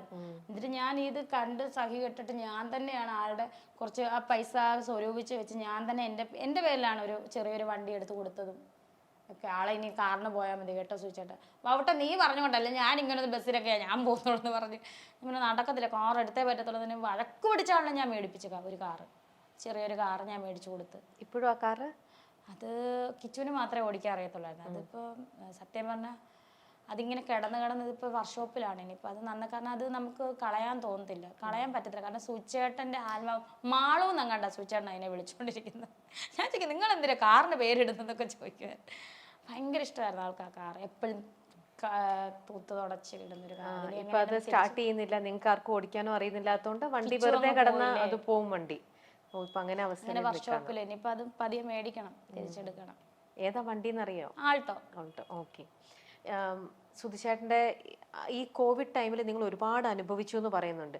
എങ്ങനെ പിന്നെ ആ ഒരു പീരീഡ് നിങ്ങൾ തള്ളിപ്പോന്നത് എങ്ങനെയാണ്? ഞാൻ പറഞ്ഞില്ലേ ചേട്ടന് ഞാൻ കൊടുത്തരുത് എന്നോട് എന്നും പറയാം. എനിക്കിപ്പോൾ അവള് ചുമ്മാ പറയുന്ന എനിക്ക് അവരെ ബോധിപ്പിക്കണം. എൻ്റെ കെട്ടിയവരെ എനിക്കറിയാം. ഞാനും ആളെൻ്റെ അടുത്ത് പറഞ്ഞ നീ ഉള്ള കൊണ്ടാ വാവുക്കുട്ടെ, നീ ഇല്ലായിരുന്നെങ്കിൽ അല്ലെങ്കിൽ നീ കൂടെ സപ്പോർട്ട് ഇല്ലായിരുന്നെ ഞാൻ തീർന്നേനെ. ഞാൻ എപ്പോഴും ചേട്ടൻ എന്തിനാ വിഷമിക്കുന്നത് പോകാൻ പറയട്ടെ. ഞാൻ ഇങ്ങനെ കൂടെ പറയും, ചേട്ടാ ഈ സോഷ്യൽ മീഡിയക്കകത്ത് ചേട്ടൻ പൈസ കടം മേടിച്ചിട്ട് തിരിച്ചു കൊടുത്തില്ലെന്നല്ലേ, ചേട്ടൻ ആരുടെയും ബാങ്കിൽ നിന്ന് മോഷ്ടിച്ചൊന്നും ഇല്ലല്ലോ. അല്ലെ സുധിച്ചേട്ടൻ്റെ ഭാര്യയുടെ വോയിസ് കടം മേടിക്കുന്ന ചോദിക്കുന്ന വോയിസ് അതല്ലേ ഉള്ളു, അല്ലാതെ ചേട്ടൻ്റെ ഭാര്യയുടെ അവിഹിതം പുറത്തു പോയെന്നോ അങ്ങനെയുള്ള വാർത്തകളൊന്നും അല്ല ചേട്ടാ വന്നേ. അങ്ങനെയൊന്നും വരുത്തുമില്ല. പിന്നെ ചേട്ടൻ എന്തിനാ വിഷമിക്കുന്നത്, പോകാൻ പറ ചേട്ടാ. അപ്പം എന്നോട് നിനക്ക് ഇത്ര ധൈര്യമോ? പിന്നല്ലാതെ ചേട്ടൻ പോകാൻ പറ. പിന്നെ നമ്മുടെ ആരുടെ തുണി കൊടുക്കാത്ത പടമൊന്നും സോഷ്യൽ മീഡിയയിൽ ഇങ്ങനെ കാണുന്നൊന്നുമില്ലല്ലോ അവന്മാർ ഇതേ രേണുസുതി എന്നല്ല സുധിച്ചേട്ടൻ്റെ വൈഫിന്റെ തുണി എടുക്കാത്ത ഫോട്ടോ ഒന്നുമല്ല വരുന്നത്, അല്ലെ സുധിച്ചേട്ടൻ്റെ തുണി എടുക്കാത്ത ഫോട്ടോ, ഞാൻ അങ്ങനെ തന്നെ പറഞ്ഞത്. അല്ലല്ലോ, പിന്നെ എന്തിനാ നമ്മൾ വിഷമിക്കുന്നത്? കടം മേടിച്ച് നമ്മൾ പതിയെ കൊടുക്കും, അത്രേ ഉള്ളൂ. അതിന്റെ പേരിൽ ഇത്ര ഹറാസ്മെന്റ്, ചേട്ടൻ പോകാൻ പറ, ചേട്ടൻ മൈൻഡ് ചെയ്യണമെന്ന് പറയാം. അങ്ങനെ പോയി പിന്നെ അതങ്ങ് എല്ലാം ഈ പടക്കം ഇങ്ങനെ പൊട്ടി ഇങ്ങനെ തണുക്കുന്ന പോലെ അങ്ങ് തണുത്തെടുത്ത് അതും പണി കൊടുത്തതാണ് ആൾക്കിട്ട്. വെറുതെ പറയുന്നതാ? വെറുതെ പറയുന്നല്ലടാ, അത് സംഭവം എന്താ വെച്ചാൽ ഒരു ഫാൻസ് അസോസിയേഷൻ തുടങ്ങിയായിരുന്നു ആ സമയത്ത് സുചേട്ടൻ്റെ. കുറേ ആൾക്കാരൊക്കെ ഉള്ളൊരു ഫാൻസ് അസോസിയേഷൻ. അന്നേ ഞാൻ പറഞ്ഞു ചേട്ടാ വേണ്ട എന്തിന്. ചേട്ടൻ പറഞ്ഞു ഇല്ല പോട്ടോ അവര് എല്ലാം ഉണ്ട്. ഈ ആളെല്ലാവരും വിശ്വസിക്കും. ആളുടെ കാറിനകത്തുനിന്ന് കുറച്ച് കൂടെ ഉള്ളവർ തന്നെ ഉള്ളവരെല്ലാം പറ്റിച്ചേർന്ന് പണി കൊടുക്കാൻ വേണ്ടി തന്നെ 4 ചെക്ക് എടുത്ത് ആളെ ഒപ്പിട്ട് കീഴ് വെക്കുമായിരിക്കും. Check case പ്രതിയാക്കി. ആരോടും പറഞ്ഞിട്ടില്ലല്ലോ ഞങ്ങളാരോടും. എൻ്റെ പേരിൽ ചെക്ക് കേസ് വന്ന് ഇതൊന്നും ഞാൻ ആരോടും പറഞ്ഞിട്ടില്ല. ഇതിൽ പണി തന്നതാണ് ആ സമയത്ത് പണി തന്നതാണ്. കേസൊക്കെ തള്ളിപ്പോയി, മരിച്ചു കഴിഞ്ഞാണ് തള്ളിപ്പോയത്. അന്നും ഞാനാണ് കൂടെ പോകുന്നത്. ഞാനും എൻ്റെ മക്കളും എൻ്റെ വീട്ടുകാരുമാണ് ആളുടെ കൂടെ. പിന്നെ പോലീസ് സ്റ്റേഷനിലാണെങ്കിലും ഒത്തിരി കേസ് ഈ കള്ളക്കേസൊക്കെ പറഞ്ഞായിരുന്നു. പൈസയുടെ വേറൊന്നിനുമല്ല, പൈസ മേടിച്ചിട്ട് തന്നില്ല. ചെക്ക് കേസ് ചുമ്മാ അങ്ങിടുവോ 4 ലക്ഷത്തിന് ചെക്ക്, 5 ലക്ഷം. അവരൊക്കെ എന്ത് ചെയ്യും? അവരൊക്കെ ഇത് കാണുന്നുണ്ട്. സുചേട്ടൻ മരിച്ചപ്പോൾ അവർക്കൊക്കെ മനസ്സിലായി. സുചേട്ടനെ തകർക്കാൻ വേണ്ടി നോക്കിയവരോ അതല്ല. മരിച്ചു കഴിഞ്ഞപ്പോൾ തന്നെ അവർ കേസ് തള്ളിപ്പോയി. 4 or 3 കേസാണ് സുചേട്ടനെതിരെ വന്നത്. ചെക്ക് കേസ് തന്നെ, കള്ളക്കേസ്. ഒത്തിരി അന്നൊക്കെ ഇവരാരെല്ലാം ഉണ്ടായിരുന്നു ഒരുമയെ സുചേട്ടൻ്റെ കൂടെ. എനിക്ക് വേണേ ഇത്രയും എനിക്ക് പറ്റത്തില്ലെന്ന് പറഞ്ഞാൽ ഞാൻ ഇട്ടിട്ട് പോകാറുന്നല്ലോ. ഞാൻ പോയിട്ടില്ലല്ലോ. മരിക്കുന്നതിൻ്റെ തലേന്ന് വരെ കൂടെ തന്നെ ഭാര്യയായിട്ട് തന്നെ, ഇപ്പോഴും ഭാര്യയായിട്ട് തന്നെയല്ല ഞാൻ ഇരിക്കുന്നത്. പിന്നെ എന്താണ് ഞാൻ ചെയ്യുന്ന തെറ്റ്? ആർക്കാണ് ഇത്ര കണ്ണുകടി? ഞാൻ എന്തൊക്കെയോ പോകുന്നെന്നോ എനിക്കറിയത്തില്ല എന്താ കാര്യമെന്ന്. കുറെ ആരോപണങ്ങൾ വരുന്നു, അത് ഇത് മറ്റേത് മറിച്ചതൊക്കെ വരുന്നത്. ഞാൻ എന്തൊക്കെയോ പോയാലോ, ഇനി അവള് പോയാലോ, വലിയ സംഭവമായി പോലെ. എനിക്ക് അങ്ങനെയൊന്നും ഇല്ലെന്നേ ഈ പറയുന്നവരോടാ പറയുന്നേ. എനിക്ക് നിങ്ങളോടൊരു ശത്രുതയും ഇല്ല, നിങ്ങളോട് എനിക്കൊരു പ്രശ്നവും ഇല്ല. ഞാൻ രണ്ട് സംഭവമായി പോകുന്നൊക്കെയാണ് ഇവരുടെ വിചാരം. അങ്ങനെയൊക്കെയാണ് ഇവർ ഈ കിടന്ന് ഓരോ വ്ളോഗേഴ്സിനെയൊക്കെ വിളിച്ചിട്ട് അതും ഇതുമൊക്കെ പറയുന്നത്. അവന്മാർക്ക് കിട്ടാൻ നോക്കിയിരിക്കുക. പച്ചയ്ക്ക് പറഞ്ഞ അതുലെന്ന് പറയുന്ന ഒരുത്തൻ, അവനാണ് കിടന്ന് അതുല്, ഒരു കണ്ണാടി വെച്ചവൻ. അവനെ എന്താണ്, പിന്നെ കുറെ പെണ്ണുങ്ങളും ഉണ്ട്. അതൊക്കെ ഞാൻ വെറുതെ എന്തേലും കാണിക്കട്ടെ എന്ന് വെച്ചാൽ അവയെ വ്യൂ കൂട്ടി അവർക്ക് വേണേൽ കഴിക്കട്ടെ എന്നെ വിട്ടിട്ട്. ഈ അതുലെന്ന് പറയുന്ന ഒരുത്തനുണ്ട്. അവനാണെങ്കിൽ അവൻ എന്തൊക്കെയാ പറയുന്നത് അവൻ തന്നെ അറിയത്തില്ല, ചുമ്മാ പറയാണ് എന്തൊക്കെയോ. നേരത്തെ പരിചയമുണ്ടോ? എനിക്കൊന്നും അറിയത്തില്ല. ഇവനെയൊക്കെ ആർക്ക് പരിചയം എനിക്കറിയത്തില്ല. വ്ളോഗറാണ്, റിയാക്ഷൻ വീഡിയോ ഇടുന്നതാണ്. മാന്യം മര്യാദക്കൊക്കെ ഇടണ്ട, ഒരു കഴമ്പുള്ളതിലുണ്ട്. സുധിച്ചേട്ടനെ കൊന്ന് ബിഷപ്പുമായിട്ട് രേണുസുധിക്ക് ബന്ധം ഇവൻ ഇടുന്നതാ. ഇവനെയൊക്കെ എന്നാ ചെയ്യേണ്ടത്? മുമ്പ് എന്നെ കുറ്റിയടിച്ച് പൊട്ടിക്കുമല്ലേ വേണ്ടത് ഇവനെയൊക്കെ? ഇവൻ്റെയൊക്കെ വീട്ടിലെ പെണ്ണുങ്ങളെ പറ്റിയാണോ ഇവൻ ഈ പറയുന്നത്? എനിക്കറിയത്തില്ല രമ്യ. ഇത് ഒരു നിലയ്ക്കൊന്നും തോന്നുന്നില്ല. ഇവനെയൊക്കെ നിയമപരമായിട്ട് പോയാലേ പറ്റത്തുള്ളൂ. ഇനി എനിക്ക് സമയമില്ലെന്ന് പറഞ്ഞിരുന്നിട്ട് കാര്യമില്ല. അല്ല, അപ്പൊ എന്തുകൊണ്ട് ഇത്തരത്തിൽ ഇപ്പൊ പേര് വരെ അറിയാം, ആളാരാന്ന് അറിയാം. അതുലെന്ന് പറയുന്ന ഒരുത്തനാണ് ഇടുന്നത്. ഞാനിതൊന്നും കാണത്തില്ല, പക്ഷെ ഇങ്ങനെ ഈ ഹെഡിങ് അയച്ചു തരും ആൾക്കാർ. എന്റെ വീട്ടുകാരെയാണ് ഇവൻ പറയുന്നത്. അല്ല, അപ്പൊ എന്തുകൊണ്ട് പോലീസും നമുക്ക് നിയമവും കാര്യങ്ങളൊക്കെ ഉണ്ട്, അങ്ങനെ ഒരു ഇത് എന്തുകൊണ്ട് എടുത്തില്ല? ഒന്നാമത്തെ കാര്യം സമയമില്ല. പിന്നെ ഈ 2-3 ദിവസം വീട്ടുകാരെയും കൂടെ പറയാൻ തുടങ്ങിയപ്പോഴാണ് ഇത് ഇങ്ങനെ വിട്ടിട്ട്. കാരണം അതാ ഞാൻ ചോദിക്കുന്നത്, തുടക്കത്തിൽ ചോദിച്ച ആത്മഹത്യ ചെയ്യാനാണോ ഇവൻ്റെയൊക്കെ ഇഷ്ടം? എൻ്റെ ഫാമിലിയായിട്ട് ഫുള്ളായിട്ടൊരു എല്ലാവരും കൂടെ ഒരുമിച്ച് ആത്മഹത്യ ചെയ്താൽ തീരുന്ന പ്രശ്നമുള്ളൂ അവന്മാർക്ക്. ആ കുഞ്ഞുങ്ങളുടെ ഭാവി എന്തിനാണ് ഞാനായിട്ട് കളയുന്നത്? അതെങ്കിൽ ജീവിക്കാനുള്ളതല്ലേ. ഞാൻ ആത്മഹത്യ ചെയ്ത് അവർക്ക് ആരുണ്ട്? അപ്പനും ഇല്ല, അമ്മയില്ല. കുഞ്ഞുങ്ങളുടെ ലൈഫേ സ്പോയിലായി പോകത്തില്ല. 2 പേരുടെയാണല്ലോ, 2ഉം എൻ്റെ മക്കളാണ്. ഒരപ്പനും ഇല്ല, അമ്മയില്ല. അതാക്കായിട്ടാണ് ഇവന്മാർക്ക്, അതിനാണ് ഇവന്മാരുടെ ഉദ്ദേശം. എനിക്കറിയത്തില്ല എന്താണ് ഇവന്മാരുടെ ഉദ്ദേശം എന്നാന്ന് അറിയത്തില്ല. ഞാൻ ഇവന്മാരെ ആരെയും ചെന്ന് തോണ്ടുന്നില്ല. അത് വല്ലാത്തൊരു തീക്കാത്തൊരവസ്ഥ. എൻ്റെ ദൈവമേ, സുധിച്ചേട്ടൻ ഞാൻ തന്നെ കേൾക്കേണ്ടി രേണു. 2 തരത്തിലുള്ള ആൾക്കാരുണ്ട്. എന്തിനും നമുക്ക് ഒരു നാണയത്തിന് 2 വശം ഉള്ളതുപോലെ 2 തരത്തിലുള്ള ആൾക്കാർ പറയുന്നത് കേട്ടിട്ടുണ്ട്. രേണു സുധിച്ചേട്ടൻ മരിച്ചു കഴിഞ്ഞപ്പോഴത്തേക്ക് രേണു ഇപ്പൊ ഇതാ കെട്ടിപ്പിടിച്ച് അഭിനയിക്കുന്നു, ആൽബം ചെയ്യുന്നു, രേണുവിന് ഇത് എന്തിന്റെ കേടാണ്, രേണു ഇതേ ഇപ്പൊ ഇങ്ങനെയൊക്കെ ലൈഫ് അങ്ങനെയൊക്കെ പോണു എന്നും പറഞ്ഞുകൊണ്ട് വ്യാഖ്യാനിക്കുന്ന ഒരു കൂട്ടം ആൾക്കാർ. മറുവശത്തെ ആൾക്കാർ പറയുന്നുണ്ട്, എന്തിനാ എല്ലാവരും ഇത്, ആ കുട്ടി അവൾക്ക് ഇഷ്ടമുള്ളതുപോലെ എന്താന്ന് വെച്ചാൽ ചെയ്തോട്ടെ, അവരവരുടെ ഉപജീവനത്തിന് വേണ്ടിയിട്ട് അവരത് ചെയ്യുന്നു, അഭിനയിക്കല്ലേ ചെയ്യുന്നുള്ളൂ. അങ്ങനെ നമ്മുടെ സിനിമയിൽ നമ്മൾ എന്തൊക്കെ കാണുന്നു അതേപോലെ അവർ അഭിനയിച്ച് അവരുടെ കുടുംബം നോക്കാൻ അവർ ചെയ്യുന്നു. നിങ്ങൾക്ക് എന്തിന്റെ കേടാണ് ഇതിന്റെ ഇടയിൽ പോയി നിന്ന് അവരുടെ ഭാഗം സംസാരിക്കാനായിട്ടെന്നുള്ള ഇങ്ങനെ 2 തരത്തിലും ആൾക്കാർ സംസാരിക്കുന്നുണ്ട്. ഈ 2 തരത്തിലുള്ള ആൾക്കാരുടെ ഇതും രേണുവിന്റെ ചെവിയിൽ എത്തുന്നുണ്ടാവും അല്ലേ? തീർച്ചയായിട്ടും. പക്ഷെ നേരിട്ട് ഇന്ന് വരെ ആരും നെഗറ്റീവ് പറഞ്ഞിട്ടില്ല. നേരിട്ട് ഓടി വന്ന് എൻ്റെ അടുത്ത് നന്നായിട്ട് പോണം കേട്ടോ, ഇങ്ങനെ തന്നെ പോണം. മറ്റുള്ളവരെന്തും പറയട്ടെ, നമുക്ക് മറ്റുള്ളവരുടെ വായ പൂട്ടാൻ പറ്റില്ല. നമ്മളെ ഏറ്റവും കൂടുതൽ വിഷമിപ്പിക്കുന്നത് നമ്മുടെ കൂടെ നിൽക്കുന്ന നമ്മുടെ കൂട്ടുകാരും നമ്മുടെ വീട്ടുകാരുമാണ്. അവർക്ക് ഈ രേണുവിന്റെ കൂടെ നിൽക്കുന്ന ഈ വീട്ടുകാരായിക്കോട്ടെ കൂട്ടുകാരായിക്കോട്ടെ അവരുടെ ഭാഗത്തു നിന്ന് രേണുവിന് കിട്ടുന്ന സപ്പോർട്ട് എത്രത്തോളം ഉണ്ട്? ഒരു പക്ഷെ ചില സമയം ഈ പ്രായമുള്ള അമ്മയും പപ്പയൊക്കെ യാഥാസ്ഥ്യം, അവരൊക്കെ പണ്ടത്തെ ആൾക്കാരല്ലേ, എന്നിട്ട് പോലും അവര് ഒന്നും പറയാറില്ല. അങ്ങനെ ഇങ്ങനെ ഒന്നും പറഞ്ഞാലും അവർക്ക് വിഷമം ഉണ്ടെന്ന് തോന്നുന്നു കേട്ടോ. അവരെന്നോട് പറയുന്നില്ലെന്നേ ഉള്ളൂ ഇതൊക്കെ കേൾക്കുമ്പോഴേ. കാരണം അവരുടെ അടുത്ത് മറ്റുള്ള വീട്ടുകാരും ഒന്ന് പറയുന്നുണ്ടാവില്ല, ചേച്ചി അല്ലെ, അവര് വന്നിട്ട് ഇങ്ങനെ എരുതിയിൽ എണ്ണ വയ്ക്കുന്ന പോലെ കുറെ പേര് ചേച്ചിയും ചേട്ടനൊക്കെ ഭയങ്കര സപ്പോർട്ട്. എനിക്കൊരു ചേച്ചിയേ ഉള്ളൂ, അവളൊക്കെ ഭയങ്കര സപ്പോർട്ട്. അവരൊക്കെ സപ്പോർട്ടിലാണ് ഞാൻ സത്യം പറഞ്ഞാൽ നിൽക്കുന്നത്. പോകാൻ പറയടി എന്ന് പറയും എൻ്റെ അടുത്ത്, പോകാൻ പറയും. കാരണം സൂചേട്ടൻ അന്ന് ഒരു പ്രശ്നം വന്നതിന് ചേച്ചിയായിരുന്നു കൂടെ. പോലീസ് സ്റ്റേഷനിലാണെങ്കിലും സൂചേട്ടനെ സംസാരിക്കാൻ ഇവളാ പോകുന്നത്. അതുപോലെ ഇന്നലെയും പറയുന്നത് കേട്ടെ, സുധിച്ചാടിനെ ഇട്ട് എല്ലാവരും ഇട്ട് പറഞ്ഞു, ഇനി ഇതുപോലെ ഇനി സൂചേട്ടനെ പോലെ രേണുവിനെ ഇനി പറഞ്ഞാൽ ഞങ്ങൾ സമ്മതിക്കത്തില്ലെന്ന് പറഞ്ഞു. ഇത് എന്തേലും ഒരു അവസാനിപ്പിക്കണ്ടേ? ഇത് ചുമ്മാ പറഞ്ഞു വന്ന പോലെ അല്ലല്ലോ. കൊന്ന് തിന്ന് ബിഷപ്പുമായിട്ട് ബന്ധം, അയാളുമായിട്ട് ബന്ധം, തട്ടിപ്പ് എന്നൊക്കെ എനിക്കറിയത്തില്ല എന്തുവാ സംഭവം. ഇതിനകത്തുനിന്ന് എന്തെങ്കിലും കഴമ്പുണ്ടെങ്കിൽ ഓക്കെ, ശരി, ഒരു കുന്തവും ഇല്ല. രേണുവിന് എഗെയിൻസ്റ്റ് സംസാരിച്ചിരുന്ന ഒരുപാട് ആൾക്കാരെ രേണുവിന് ഒരുമിച്ച് വന്ന് സപ്പോർട്ട് ചെയ്യുന്ന ഒരു ഇൻസിഡന്റ് നമ്മുടെ മൈൽ സ്റ്റോണിൽ തന്നെ നമുക്ക് ഹോട്ട് സീറ്റ് എന്ന് പറഞ്ഞൊരു പ്രോഗ്രാം ഉണ്ടായിരുന്നു. നിങ്ങളുടെ മൈൽ സ്റ്റോൺ? അതെ, നമ്മുടെ മൈൽ സ്റ്റോണിൽ ശാരിക ചെയ്ത ആ ഒരു ഷോയുടെ സ്വഭാവമേ അങ്ങനെയാണ്. അതൊരു പ്രൊവോക്കിംഗ് ഷോ ആണ് ഹോട്ട് സീറ്റ് എന്ന് പറയുന്നത്. അതെ, അതിൽ വന്നിരുന്ന് സംസാരിച്ച് അങ്ങോട്ടും ഇങ്ങോട്ടും നിങ്ങൾ വാക്കുതർക്കങ്ങൾ ഉണ്ടായി, പലതും സംസാരിച്ചു. അതിപ്പം ഇപ്പൊ ആങ്കർമാരും ഇപ്പം രമ്യയാണെങ്കിലും ശാരികയാണെങ്കിലും എനിക്ക് ഓരോ ആങ്കർമാരും മാറി മാറി വരുന്നു. അവര് ചോദിക്കുന്ന ചോദ്യങ്ങൾക്ക് ഞാൻ ഗസ്റ്റ് ആണ്, ഞാൻ ഉത്തരം പറയും, അത്രേ ഉള്ളൂ. അതിനകത്ത് ആ ഷോയുടെ സ്വഭാവം അങ്ങനെയാണ്. നമ്മളിപ്പം സല്ലപിച്ചുകൊണ്ടിരിക്കുകയാണ്, ഇതിന്റെ സ്വഭാവം വേറെയാണ്. ഓരോ ഷോ അനുസരിച്ച് മാറിക്കൊണ്ടേയിരിക്കും. ഓക്കെ, ഇത്തരത്തിൽ ഒരു തരത്തിലുള്ള ഒരു സെലിബ്രിറ്റി ആവണം എന്ന് ആഗ്രഹിച്ചിട്ടില്ല. സെലിബ്രിറ്റിയുടെ ഭാര്യ ആവണമെന്ന് അത് ആ വ്യക്തിയെയാണ് രേണു ആഗ്രഹിച്ചത്, ഇഷ്ടപ്പെട്ടത്. അല്ലാണ്ട് അദ്ദേഹത്തിന്റെ ഒരു സ്റ്റാർഡമോ സെലിബ്രിറ്റി ഇതോ ഒന്നും ആയിരുന്നില്ല. എന്തോ ഒന്ന് ആ വ്യക്തിയില് ഒരു അട്രാക്ഷൻ തോന്നി, അങ്ങനെ സുധിച്ചേട്ടനെ ഇഷ്ടപ്പെട്ടു. അതെ, സുധിച്ചേട്ടനെ ഇഷ്ടപ്പെട്ടു, അദ്ദേഹത്തിന്റെ ഭാര്യ ആവാനായിട്ട് ആഗ്രഹിച്ചു. എന്നതിനപ്പുറം പിന്നെ സാഹചര്യങ്ങൾ ഇങ്ങനെ പലതും വന്നു കഴിഞ്ഞപ്പോൾ ജീവിക്കാൻ വേണ്ടി ഇന്ന് ആൽബങ്ങൾ അഭിനയിക്കുന്നു. രേണു പറഞ്ഞു ആ പൈസ കൊണ്ടാണ് ഇന്ന് ജീവിക്കുന്നത്, കുട്ടികളുടെ പഠനം നടത്തുന്നത് എന്നൊക്കെ. പക്ഷെ ഇതിന്റെ എല്ലാം കൂടെ വരുമാനം കിട്ടുമെങ്കിലും അതിന്റെ കൂടെ ഇന്ന് പഠനം നടത്തുന്നത് മൂത്ത മോനെ ഫ്ലവേഴ്സാ പഠിപ്പിക്കുന്നത്. പോക്കറ്റ് മണി നമ്മൾ കൊടുക്കണമല്ലോ, അത് നമ്മൾ കൊടുക്കും. വലിയ കുട്ടിയല്ലേ, അവൻ എന്തൊക്കെ ആവശ്യം കാണും, അപ്പൊ അവന് നമുക്കുള്ള പോലെ നമ്മൾ കൊടുക്കും. ഓക്കെ, എന്നാലും രണ്ടാമത് കുട്ടിയാണ് അതിനെ നമ്മളാ പഠിപ്പിക്കുന്നത്. ഗവൺമെന്റ് സ്കൂളിലാണ് പഠിക്കുന്നത്. അവനുള്ള ബാഗും കാര്യങ്ങളും ഒക്കെ നമ്മൾ തന്നെ. ഓരോരുത്തർ കഴിഞ്ഞ ദിവസം ഒരു പെണ്ണ് എനിക്ക് മെസ്സേജ്, ചേച്ചി കുഞ്ഞിന് വേണ്ടിയിട്ട്, എനിക്ക് ആ പെണ്ണിന്റെ ഞാൻ ഒരുപാട് ഇങ്ങനെ മെസ്സേജും കോളും വരുന്നോണ്ട് സേവ് ചെയ്യാൻ പറ്റില്ലടാ, ഞാനിങ്ങനെ ഓട്ടമായിരുന്നേ. അപ്പൊ ആ കുട്ടി പറഞ്ഞു, പൈസ അയച്ചിട്ട് പറഞ്ഞു, ചേച്ചി ഞാൻ പറഞ്ഞു വേണ്ടാന്ന് പറഞ്ഞിട്ട് കേൾക്കുന്നില്ല, ചേച്ചി കൊച്ചിന് എന്തെങ്കിലും മേടിച്ചു കൊടുക്കും. പക്ഷെ അന്ന് എനിക്ക് കുഞ്ഞിന് മേടിക്കാൻ പറ്റില്ല, അന്ന് സൂചേട്ടൻ്റെ ചടങ്ങ് നടക്കും. അപ്പൊ ഞാനാണ് ആ ചടങ്ങിന് വന്ന്, നമുക്ക് എല്ലാവർക്കും ആഹാരം കൊടുക്കണമല്ലോ ഒരു നേരത്തെ. അപ്പൊ ഞാൻ ആ കുട്ടിയോട് പോയിട്ട് പറയാണ്, എനിക്ക് ഒന്ന് എൻ്റെ നമ്പർ ഉണ്ടോ, എനിക്കൊന്ന് മെസ്സേജ് അയക്കണം, ഞാൻ എൻ്റെ കയ്യിൽ നിന്ന് വിട്ടുപോയി ആ ഒരു നമ്പർ. ആ കുട്ടി തന്നതിനകത്തുനിന്നാണ് ഞാൻ സൂചേട്ടന് വേണ്ടിയിട്ടുള്ള പ്രാർത്ഥന നടത്താനുള്ള ഇതും കൊടുത്തത്. സൂചേട്ടന് വേണ്ടിയിട്ട് ഞാനത് ചെയ്യുമായിരുന്നു. ആ ഒരു പൈസ, ചെറിയൊരു പൈസ, നമുക്ക് വലിയ പൈസയാണ്, ആ കുട്ടി ചെറിയ പൈസ ആയിട്ടാണ് തന്നെ, പക്ഷെ എനിക്കത് വലിയ പൈസ ആയിട്ടാണ് അന്നത്തെ തോന്നിയത്. നമുക്ക് അത്യാവശ്യ സമയത്ത് ഒരു രൂപ കിട്ടിയാലും നമുക്ക് ആ ഒരു രൂപയ്ക്ക് ചിലപ്പം 1000 രൂപയുടെ വിലയുണ്ടാവും അല്ലേ?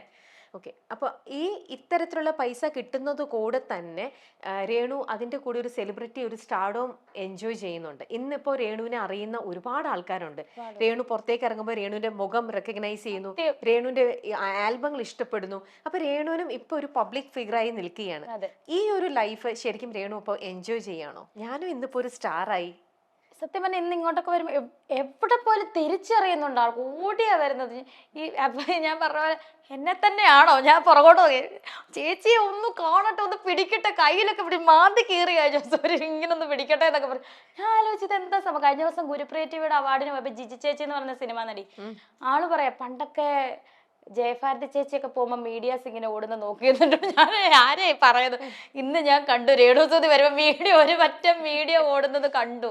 എനിക്ക് ഞാനപ്പോ അതാണ് ഓർമ്മ വന്നൊക്കെ ജിജി ചേച്ചി സിനിമ നടി, ചേച്ചി സംസാരിക്കണം. അന്ന് ചേച്ചി കുറെ ഓർമ്മകൾ പങ്കുവെച്ച് സുചേട്ടനുമായിട്ട് കുരുവിപ്പാപ്പ അവസാനം അഭിനയിച്ച പടം. അതില് പോയപ്പോൾ സുചേട്ടൻ എന്നെ പറ്റിയും ഒക്കെ സുചേട്ടൻ്റെ കുറെ ഇമോഷണൽ കാര്യങ്ങളും ഒക്കെ പറഞ്ഞതും. അപ്പൊ ഞാൻ ഇടയ്ക്ക് വിളിക്കുന്നുണ്ട് ഫോൺ. ഞാൻ ഇങ്ങനെ ഓരോ മണിക്കൂർ ഇടവിട്ടാണ് വിളിക്കുന്നുണ്ട്. അപ്പം ആ വിളിച്ച് സംസാരമൊക്കെ പറഞ്ഞപ്പോ ഞാൻ അവിടെ നിന്ന് എന്റെ കണ്ണ് നിറഞ്ഞ് ഒഴുകി, അറിയാതെ ഒഴുകുമായിരുന്നു എന്റെ കണ്ണ്. അതിനകത്തും കമന്റ് വന്നെന്ന് തോന്നി, ഇവള് കള്ളത്തരം. അതാണ് മനുഷ്യര്.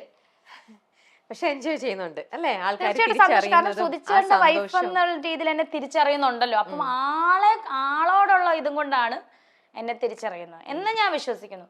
ആളെ കാണുന്ന പോലെയാണല്ലോ എന്നെ കാണുന്നത്. ഒരിടയ്ക്ക് ഞങ്ങൾ സുധിച്ചേട്ടനെ ഹഗ് ചെയ്താൻ ഒരുപാട് ചെയ്തിട്ടില്ല, ചേച്ചി ഒന്ന് ചെയ്തോട്ടെ എന്ന് എന്നിലൂടെ കാണുന്ന സുധിച്ചേട്ടനെയാണ്. അതെനിക്ക് ഭയങ്കര സന്തോഷമാണ്. സന്തോഷം, ഒരു വല്ലാത്തൊരു തൃപ്തിയും ഒരു അഭിമാനവും ഒക്കെ അല്ലേ അങ്ങനത്തെ ഒരു ഫീലൊക്കെ വരുമ്പോ. ഇത് കാണുന്ന ഈ കുശുമ്പുള്ളവരാണ് ഈ കിടന്ന് പ്രശ്നങ്ങൾ ഉണ്ടാക്കുന്നത് തോന്നുന്നു.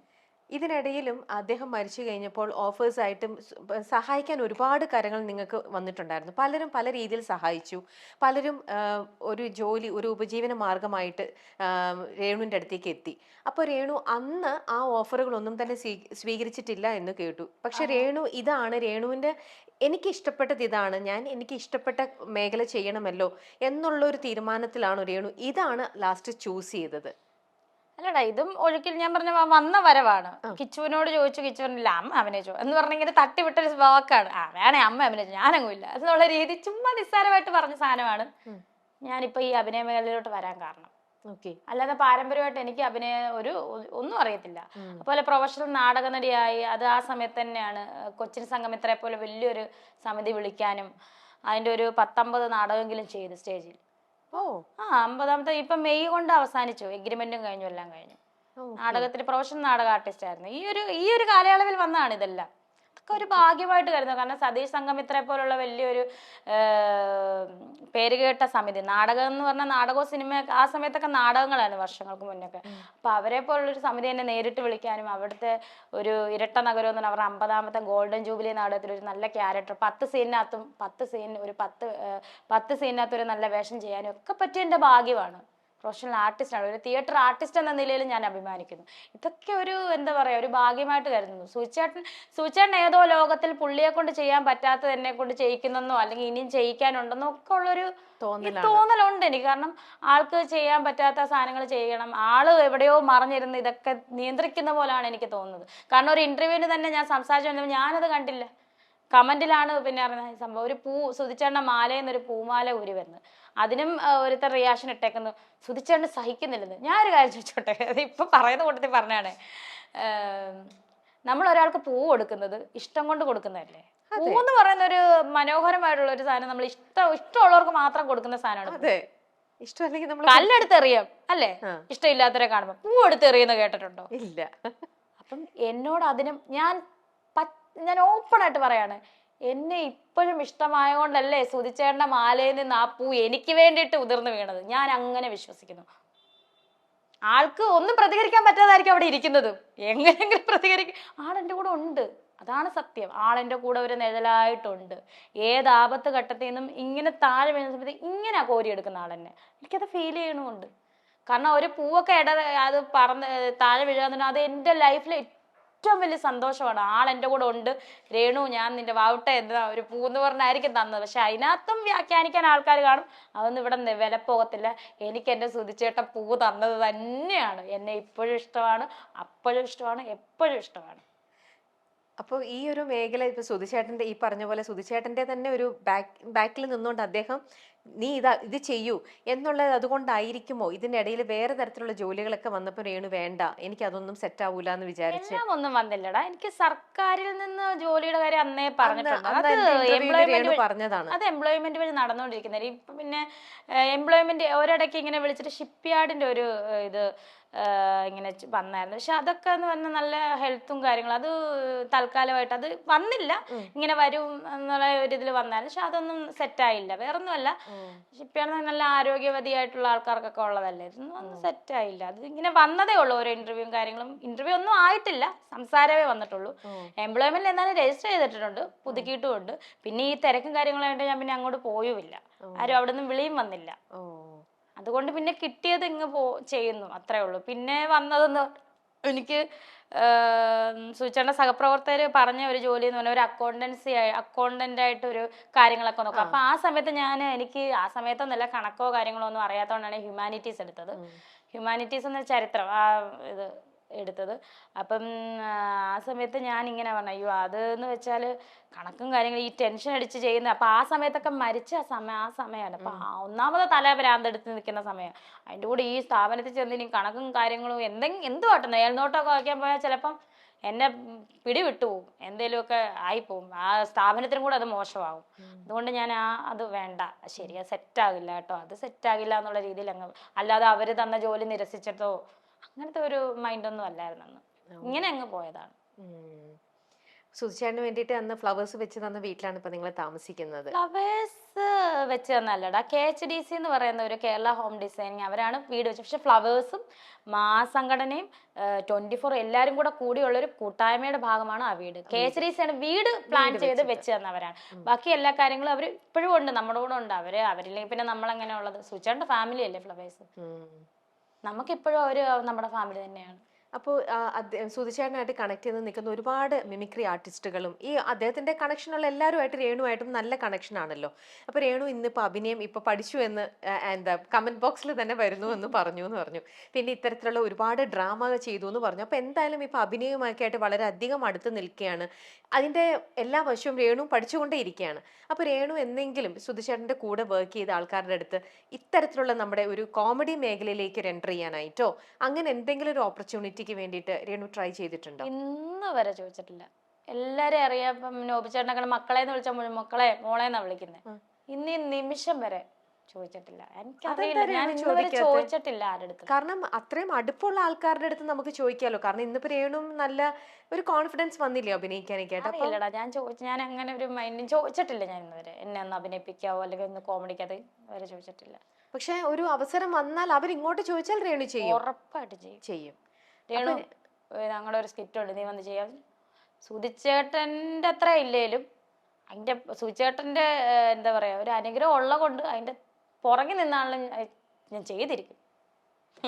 അപ്പൊ എന്തുകൊണ്ടാണ് രേണു ഇപ്പോഴും രേണുവിന് ഉള്ളിരുന്ന ഒരു എന്താ പറയാ അതൊരു ഒരു കോംപ്ലക്സ് ആണോ? എന്തുകൊണ്ടാണ് അവരുടെ അടുത്ത് ചോദിക്കാൻ രേണു മടിക്കുന്നത്? എന്തുകൊണ്ടാണ്? ഞാൻ അവരുമൊക്കെ ആയിട്ട് എപ്പോഴും ഉള്ള കോണ്ടാക്ടോ കാര്യങ്ങളോ ഒന്നും ഇല്ല ഏടാ.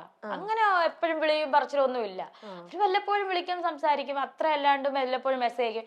ഇപ്പൊ ഈ ഒരു വർഷമായിട്ട് ആരും ഒരു കോണ്ടാക്റ്റും ഇല്ലെന്ന് തോന്നുന്നു. വല്ലപ്പോഴും ഈ കഴിഞ്ഞിടക്കെങ്ങാണ്ട് നോബിച്ചേട്ടൻ വിളിച്ച്, അതല്ലാതെ ആരുമായിട്ട് ഒരു കോണ്ടാക്ട്. ലക്ഷ്മി കഴിഞ്ഞ ദിവസം നമ്മുടെ സുചേട്ടന്റെ മരണത്തിന്റെ തലേ ദിവസം 2ാം വാർഷികത്തിന്റെ തലേന്ന് ഞങ്ങള് സംസാരിച്ചു. അതല്ലാതെ പിന്നെ അനു വല്ലപ്പോഴും മെസ്സേജ് അയച്ചു ഈ കഴിഞ്ഞ.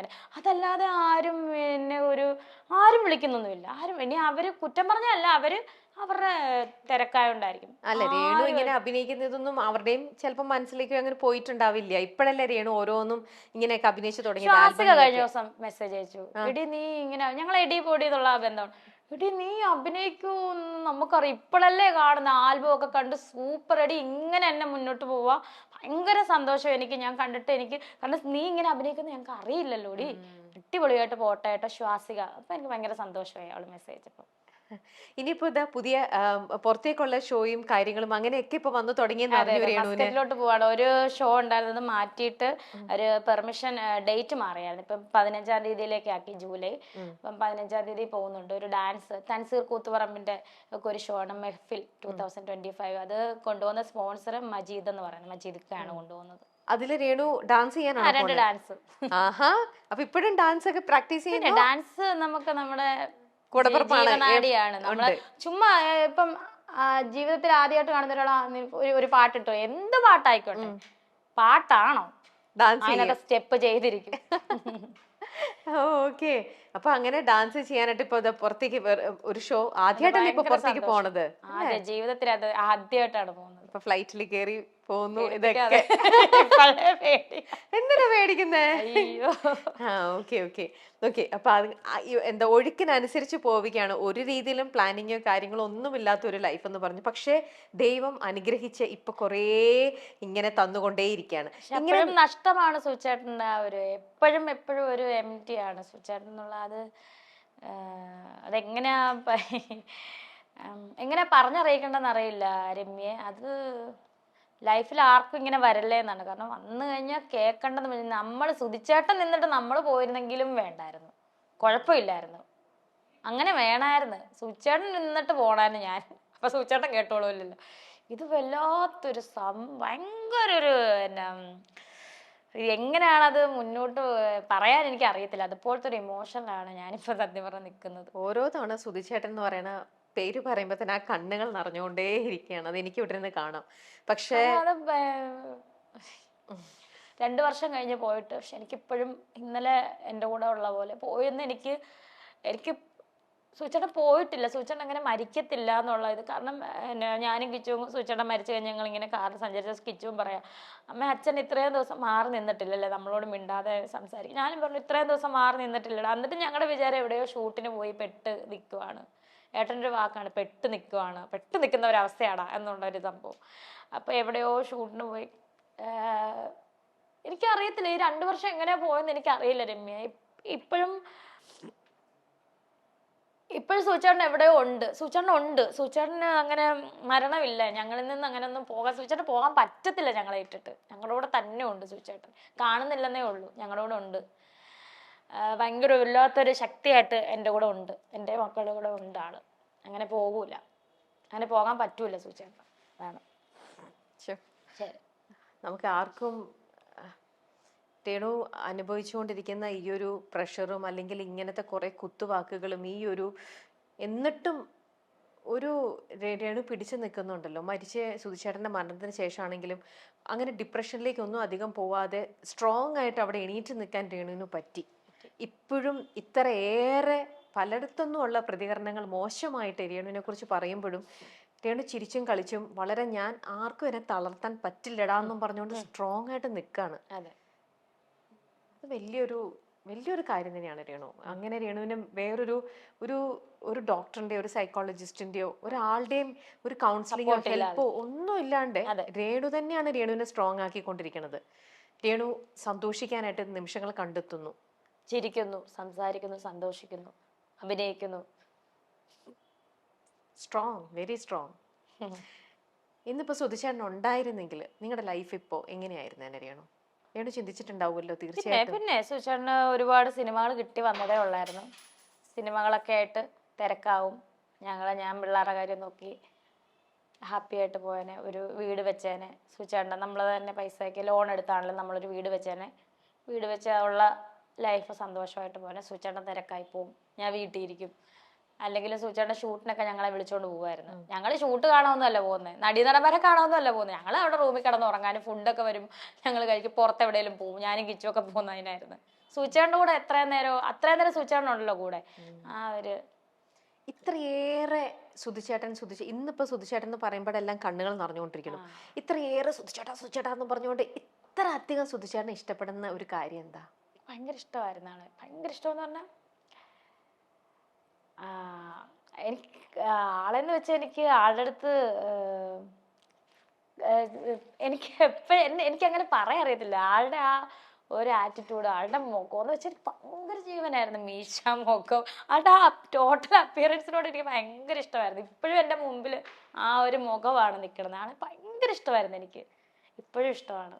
ആ മുഖം കണ്ട് ഇഷ്ടപ്പെട്ടിട്ടാണ് സുധിച്ചേട്ടനോട് മിണ്ടാൻ ചെന്നത്. അതെ, ഓക്കെ. അത് ഫിസിക്കൽ ആയിട്ടുള്ള ഒരു ഇത് അദ്ദേഹത്തെ അറിഞ്ഞു കഴിഞ്ഞപ്പോൾ ആളുടെ ആ ഉള്ളിലെ ആ ഒരു നന്മ, അതുപോലെ മക്കളെന്നേ വിളിക്കത്തുള്ളൂ, എല്ലാവരോടും ഒരുപോലെയുള്ള ഒരു സ്നേഹവും കാര്യം. മക്കളെ, എടി മോളെ, ഇത്രേ ഉള്ളല്ലോ.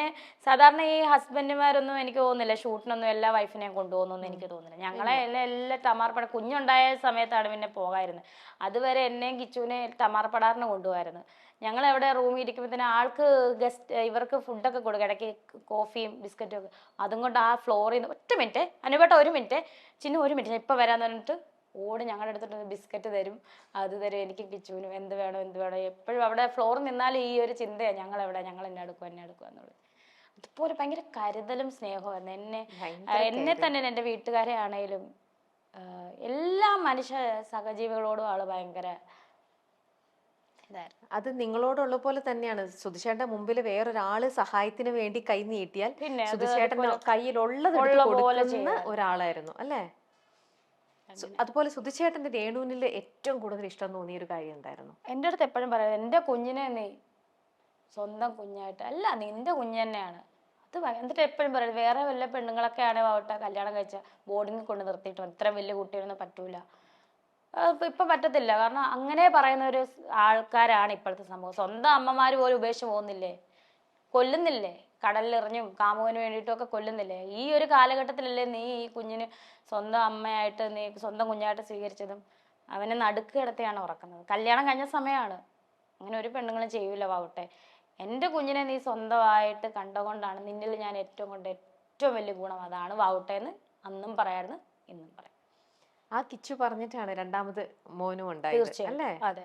ആദ്യമൊക്കെ അവന് എന്താ പറയാ കുഞ്ഞല്ലേ, അപ്പം ആ സമയത്തെ സിനിമയില്ലേ എൻ്റെ ഇമോഷണൽ, എൻ്റെ അപ്പൂന്റെ എൻ്റെ വീട്, അപ്പൊ ആ സമയത്തൊക്കെ നമ്മളത് കുഞ്ഞിന് വിഷമാവും എന്നൊക്കെ ഉള്ള രീതിയിൽ ഇങ്ങനെ തട്ടിമാറി നിന്ന്. അപ്പൊ അവൻ തന്നെ ഒരു ദിവസം അമ്മ എനിക്കൊരു അനിയനെ വേണം, അച്ഛാ എനിക്കൊരു അനിയനെ വേണം കേട്ടോ, പെട്ടെന്ന് പറയുന്നത് അമ്മ എനിക്കൊരു അനിയനെ വേണം. അപ്പൊ സൂചന വാവട്ടെ അങ്ങനെ പറയുന്നല്ലോ അവൻ. അങ്ങനെയാണ് കുഞ്ഞിന് വേണ്ടിയിട്ടൊരു പ്ലാൻ പോലും നമ്മൾ ഇത് കുഞ്ഞ് വേണം എന്നുള്ള അവന് വേണ്ടിയിട്ടല്ലെങ്കിൽ അവൻ അന്ന് പറഞ്ഞില്ലായിരുന്നെങ്കിൽ ഋതപ്പനില്ല, ഋതപ്പൻ വരില്ല ആയിരുന്നു. ഓക്കെ, അപ്പൊ അവനൊരു കൂട്ട്, ഒരു അനിയൻ, പറഞ്ഞ പോലെ തന്നെ ഒരു അനിയൻ അല്ലേ? സുധിച്ചേട്ടന്റെ ഏറ്റവും വലിയൊരു ആഗ്രഹമായിരുന്നു വീട് വീട് എന്ന് രേണു പലപ്പോഴും പറഞ്ഞു കേട്ടിട്ടുണ്ട് അല്ലേ? അങ്ങനെ ഒരു വീടല്ലാതെ അദ്ദേഹത്തിനുണ്ടായിരുന്ന ആഗ്രഹങ്ങൾ അതെന്തൊക്കെയായിരുന്നു? വേറെ ആഗ്രഹങ്ങൾ? ആൾക്ക് വലിയൊരു നടനാകണം, ഒരുപാട് എന്താ പറയാ വലിയ വലിയ വലിയ റോള് കൈകാര്യം ചെയ്തതിൽ വലിയ സിനിമയിൽ ഒരു ചെറിയ റോളെങ്കിലും എന്നെ അറിയണം, സുധി ഇത്ര നല്ല റോള് ചെയ്തെന്ന് അറിയണം എന്നുള്ള ഒരു ചിന്ത ഉണ്ടായിരുന്നു. ആൾ എന്നോട് ഇത് പറയുമായിരുന്നു. പിന്നെ മക്കളൊക്കെ നല്ല രീതിയിൽ വരണം എന്നൊക്കെ ഉള്ള ആഗ്രഹമായിരുന്നു. ഋതപ്പനെ പൈലറ്റ് ആക്കണം, മൂത്ത മൊമ്മനെ അവന് ആനിമേഷൻ കാര്യങ്ങളാന്ന് ആൾക്കറിയായിരുന്നു. നമ്മുടെ ഋതപ്പനെ പൈലറ്റ് ആക്കണം വേണം വാവട്ടെ എന്ന് പറയായിരുന്നു. എപ്പോഴും പൈലറ്റ് ആക്കാൻ ഭയങ്കര ഇഷ്ടമാണ്. അത് ഞാൻ എപ്പോഴും പറഞ്ഞു കൊടുക്കും.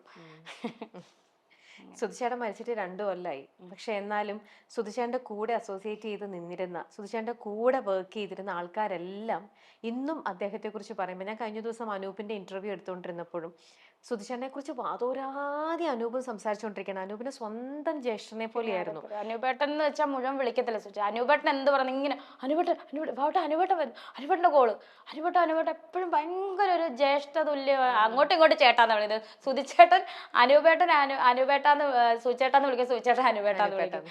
സുചേട്ട മൂത്ത ആളെന്ന് തോന്നുന്നു, മൂത്തത് സുചേട്ട.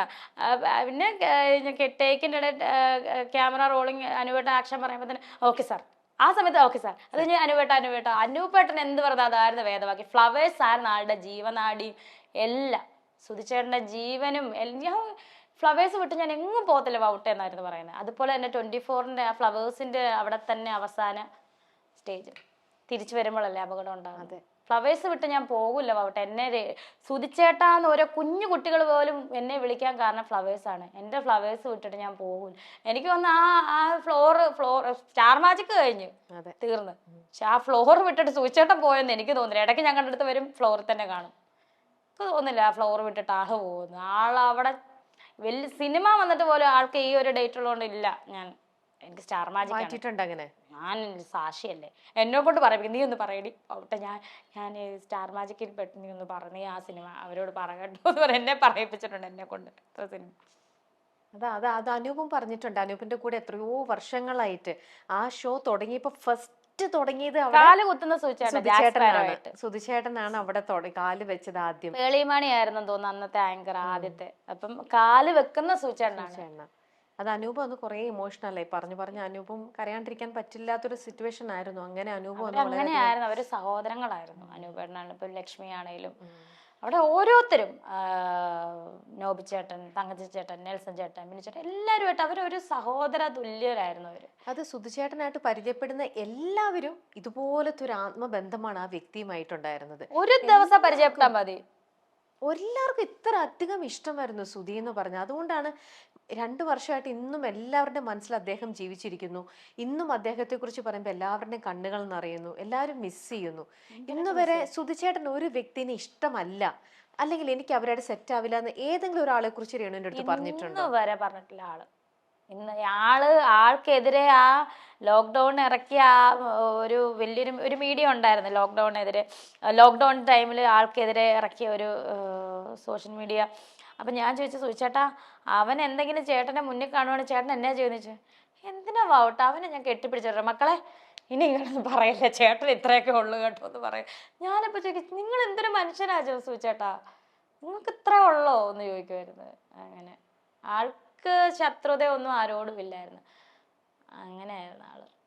ഭയങ്കര ഭയങ്കര വല്ലാത്തൊരു നഷ്ടമാണ് സുചേട്ടൻ്റെ നഷ്ടം എന്ന് പറഞ്ഞാൽ അത് ഒരു കാലത്തും ആരെ കൊണ്ടും പരിഹരിക്കാൻ പറ്റത്തില്ല.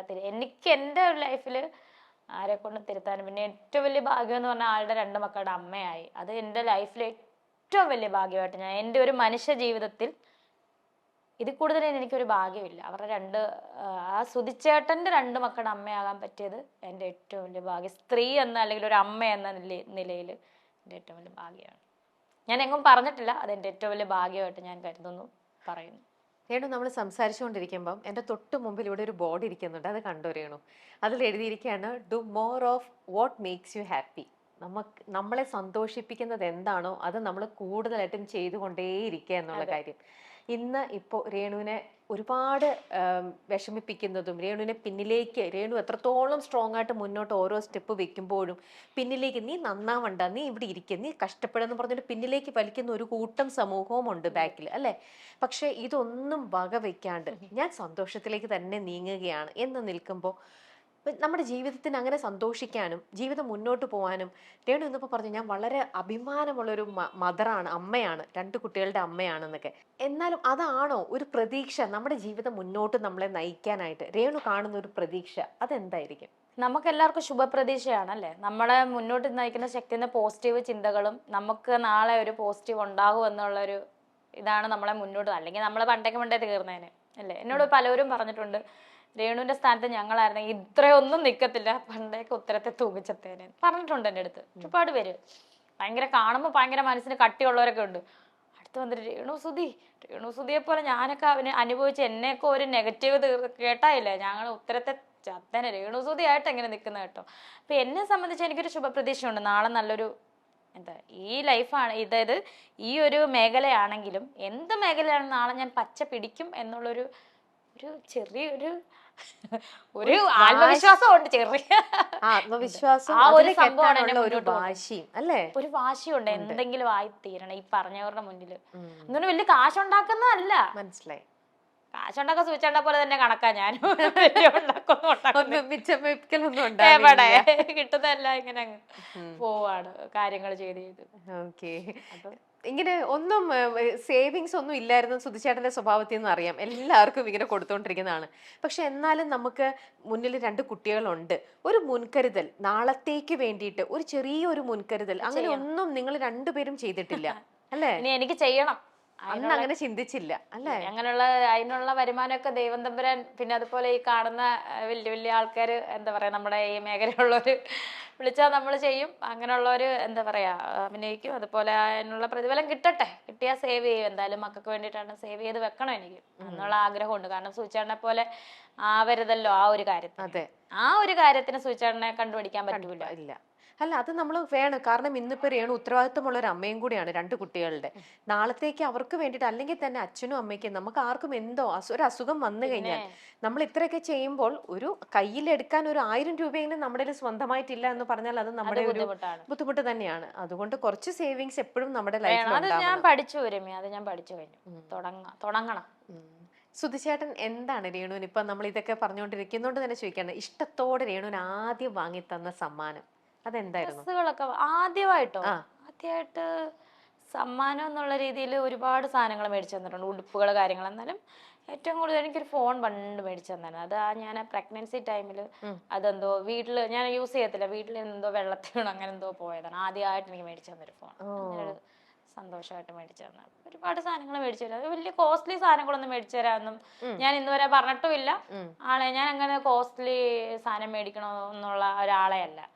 കൂടി വന്ന 500 രൂപയ്ക്കൊക്കെ മേടിച്ചു സൂചിച്ചോ 500 രൂപയുടെ ഡ്രസ്സ് വേണ്ട, പറ്റത്തില്ല, 350 അത് മതി. എന്റെ പാവട്ടെ, നീ ഇങ്ങനെ പറയാതെ, നമുക്ക് പൈസ ഉള്ള പള്ളി ഇതെല്ലാം മേടിച്ചു തരാൻ പറ്റത്തുള്ളൂ എന്ന് ചോദിക്കുമായിരുന്നു. രേണു ഏതൊരു ഇന്റർവ്യൂല് പറഞ്ഞു കേട്ടിട്ടുണ്ട്, രേണുവിന് പൊന്നിടാൻ ഒരുപാട് ഇഷ്ടമായിരുന്നു, പക്ഷേ ഒരു സ്വർണം പക്ഷെ ഇല്ല, നമുക്കില്ല. അതാണ് പൊന്നിടാൻ ഒരുപാട് അങ്ങനെ ആഗ്രഹിച്ചു. ഇഷ്ടം, അങ്ങനെ ഒരു സ്വർണത്തിനോട് ഭ്രമം അങ്ങനെയൊന്നും ഇല്ലടാ. എന്നാലും ചെറിയ രീതിയിലൊക്കെ ഇടാം. പക്ഷെ നമുക്കത് പറ്റിയിട്ടില്ല. അതെന്തെങ്കിലുമൊക്കെ ആവട്ടെ, എന്തെങ്കിലും തരുമ്പോ ഇടും, അത്രേ ഉള്ളൂ. രേണുവിന് എന്ന ഒരു സർപ്രൈസാണ് ഇനി ഞങ്ങൾ തരാൻ പോകുന്നത്. ഇതൊന്നും ഒട്ടും പ്ലാൻഡ് ആയിട്ടുള്ള ഒരു ഇതൊന്നും ആയിരുന്നില്ല. രേണുവിനോടുള്ള ഇഷ്ടം കൊണ്ട്, രേണുവിനോടും സുധിച്ചേട്ടനോടുള്ള ആ ഒരു ഇഷ്ടം കൊണ്ടും എല്ലാം നമ്മൾ ഇന്നിപ്പോൾ ഷൂട്ട് ചെയ്യുന്നത്, ഞങ്ങളിപ്പോൾ എറണാകുളത്ത് പറക്കാട്ടിൻ്റെ സ്റ്റുഡിയോയിലാണ് ഞങ്ങളിപ്പോൾ ഷൂട്ട് ചെയ്തുകൊണ്ടിരിക്കുന്നത്. രേണുവിൻ്റെ ഈ ഒരു ഇഷ്ടം കൊണ്ട്, രേണുവിൻ്റെ ഈ അവസ്ഥയും ഇതെല്ലാം മനസ്സിലാക്കിക്കൊണ്ടും ഇഷ്ടം കൊണ്ട്, മോർ ഓഫ് ദാറ്റ്, നമ്മുടെ പറക്കാട്ടിൻ്റെ ഓണർ പ്രീതി ചേച്ചി, രേണുവിന് പ്രീതി ചേച്ചി ഇവിടെ ഇല്ല, പ്രീതി ചേച്ചി പക്ഷെ വിളിച്ചു പറഞ്ഞിരിക്കുകയാണ്, ഇവിടെ ഏൽപ്പിച്ചിരിക്കുകയാണ് ഇവിടുത്തെ സ്റ്റാഫിന്റെ അടുത്ത് പറക്കാട്ടിന്റെ വക ഒരു സ്നേഹോപഹാരം രേണുവിന് സമ്മാനിക്കാനായിട്ട്. അപ്പോ അത് ഞാനിപ്പോ രേണുവിന് നൽകട്ടെ. അത് ഭയങ്കര സർപ്രൈസ് ആണല്ലോ. അതെ, ഭയങ്കര സർപ്രൈസ് തന്നെയാണ്. വരൂ ചേച്ചി, ക്യാമറ എങ്ങനെയാ, ഇവിടെ നിന്ന് കൊടുക്കട്ടെ. ഇത് നമ്മുടെ പറക്കാട്ട് പ്രീതി ചേച്ചി ഏൽപ്പിച്ചിട്ട്, ഇവിടെ പറക്കാട്ടിന്റെ സ്വന്തം പ്രീതി ചേച്ചിക്ക് വിശ്വസിച്ച് ഏൽപ്പിക്കാൻ പറ്റുന്ന ഒരു സ്റ്റാഫാണ്. അപ്പൊ അങ്ങനെ പ്രീതി ചേച്ചി രേണുവിന് എന്താണ് സമ്മാനം, എന്താണ്? ഓ, മാല. രേണു മാലയും ലോക്കറ്റും പൊന്നിടാൻ ആഗ്രഹിച്ച രേണുവിന്. ചേച്ചി നമുക്ക് ഈ മാല ഒന്ന് ഇട്ട് കൊടുക്കാം.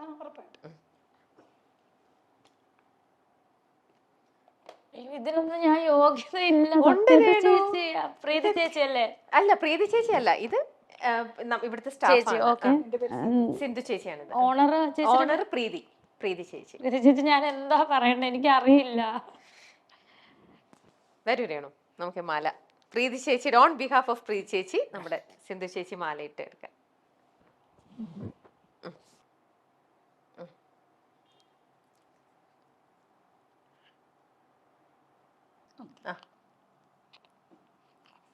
മുടി അങ്ങനെ പൊന്നിടാൻ ആഗ്രഹിച്ച രേണുവിന് പറക്കാട്ടിന്റെ വക നല്ല ഒരു പൊന്ന് മാല. ഇത് ഒരു തുടക്കമാവട്ടെ എന്തായാലും രേണു. ഇനി ഇതുപോലെ ഒരുപാട് നല്ല മാലകൾ ഇങ്ങനെ രേണുവിന് കിട്ടട്ടെ. Thank you.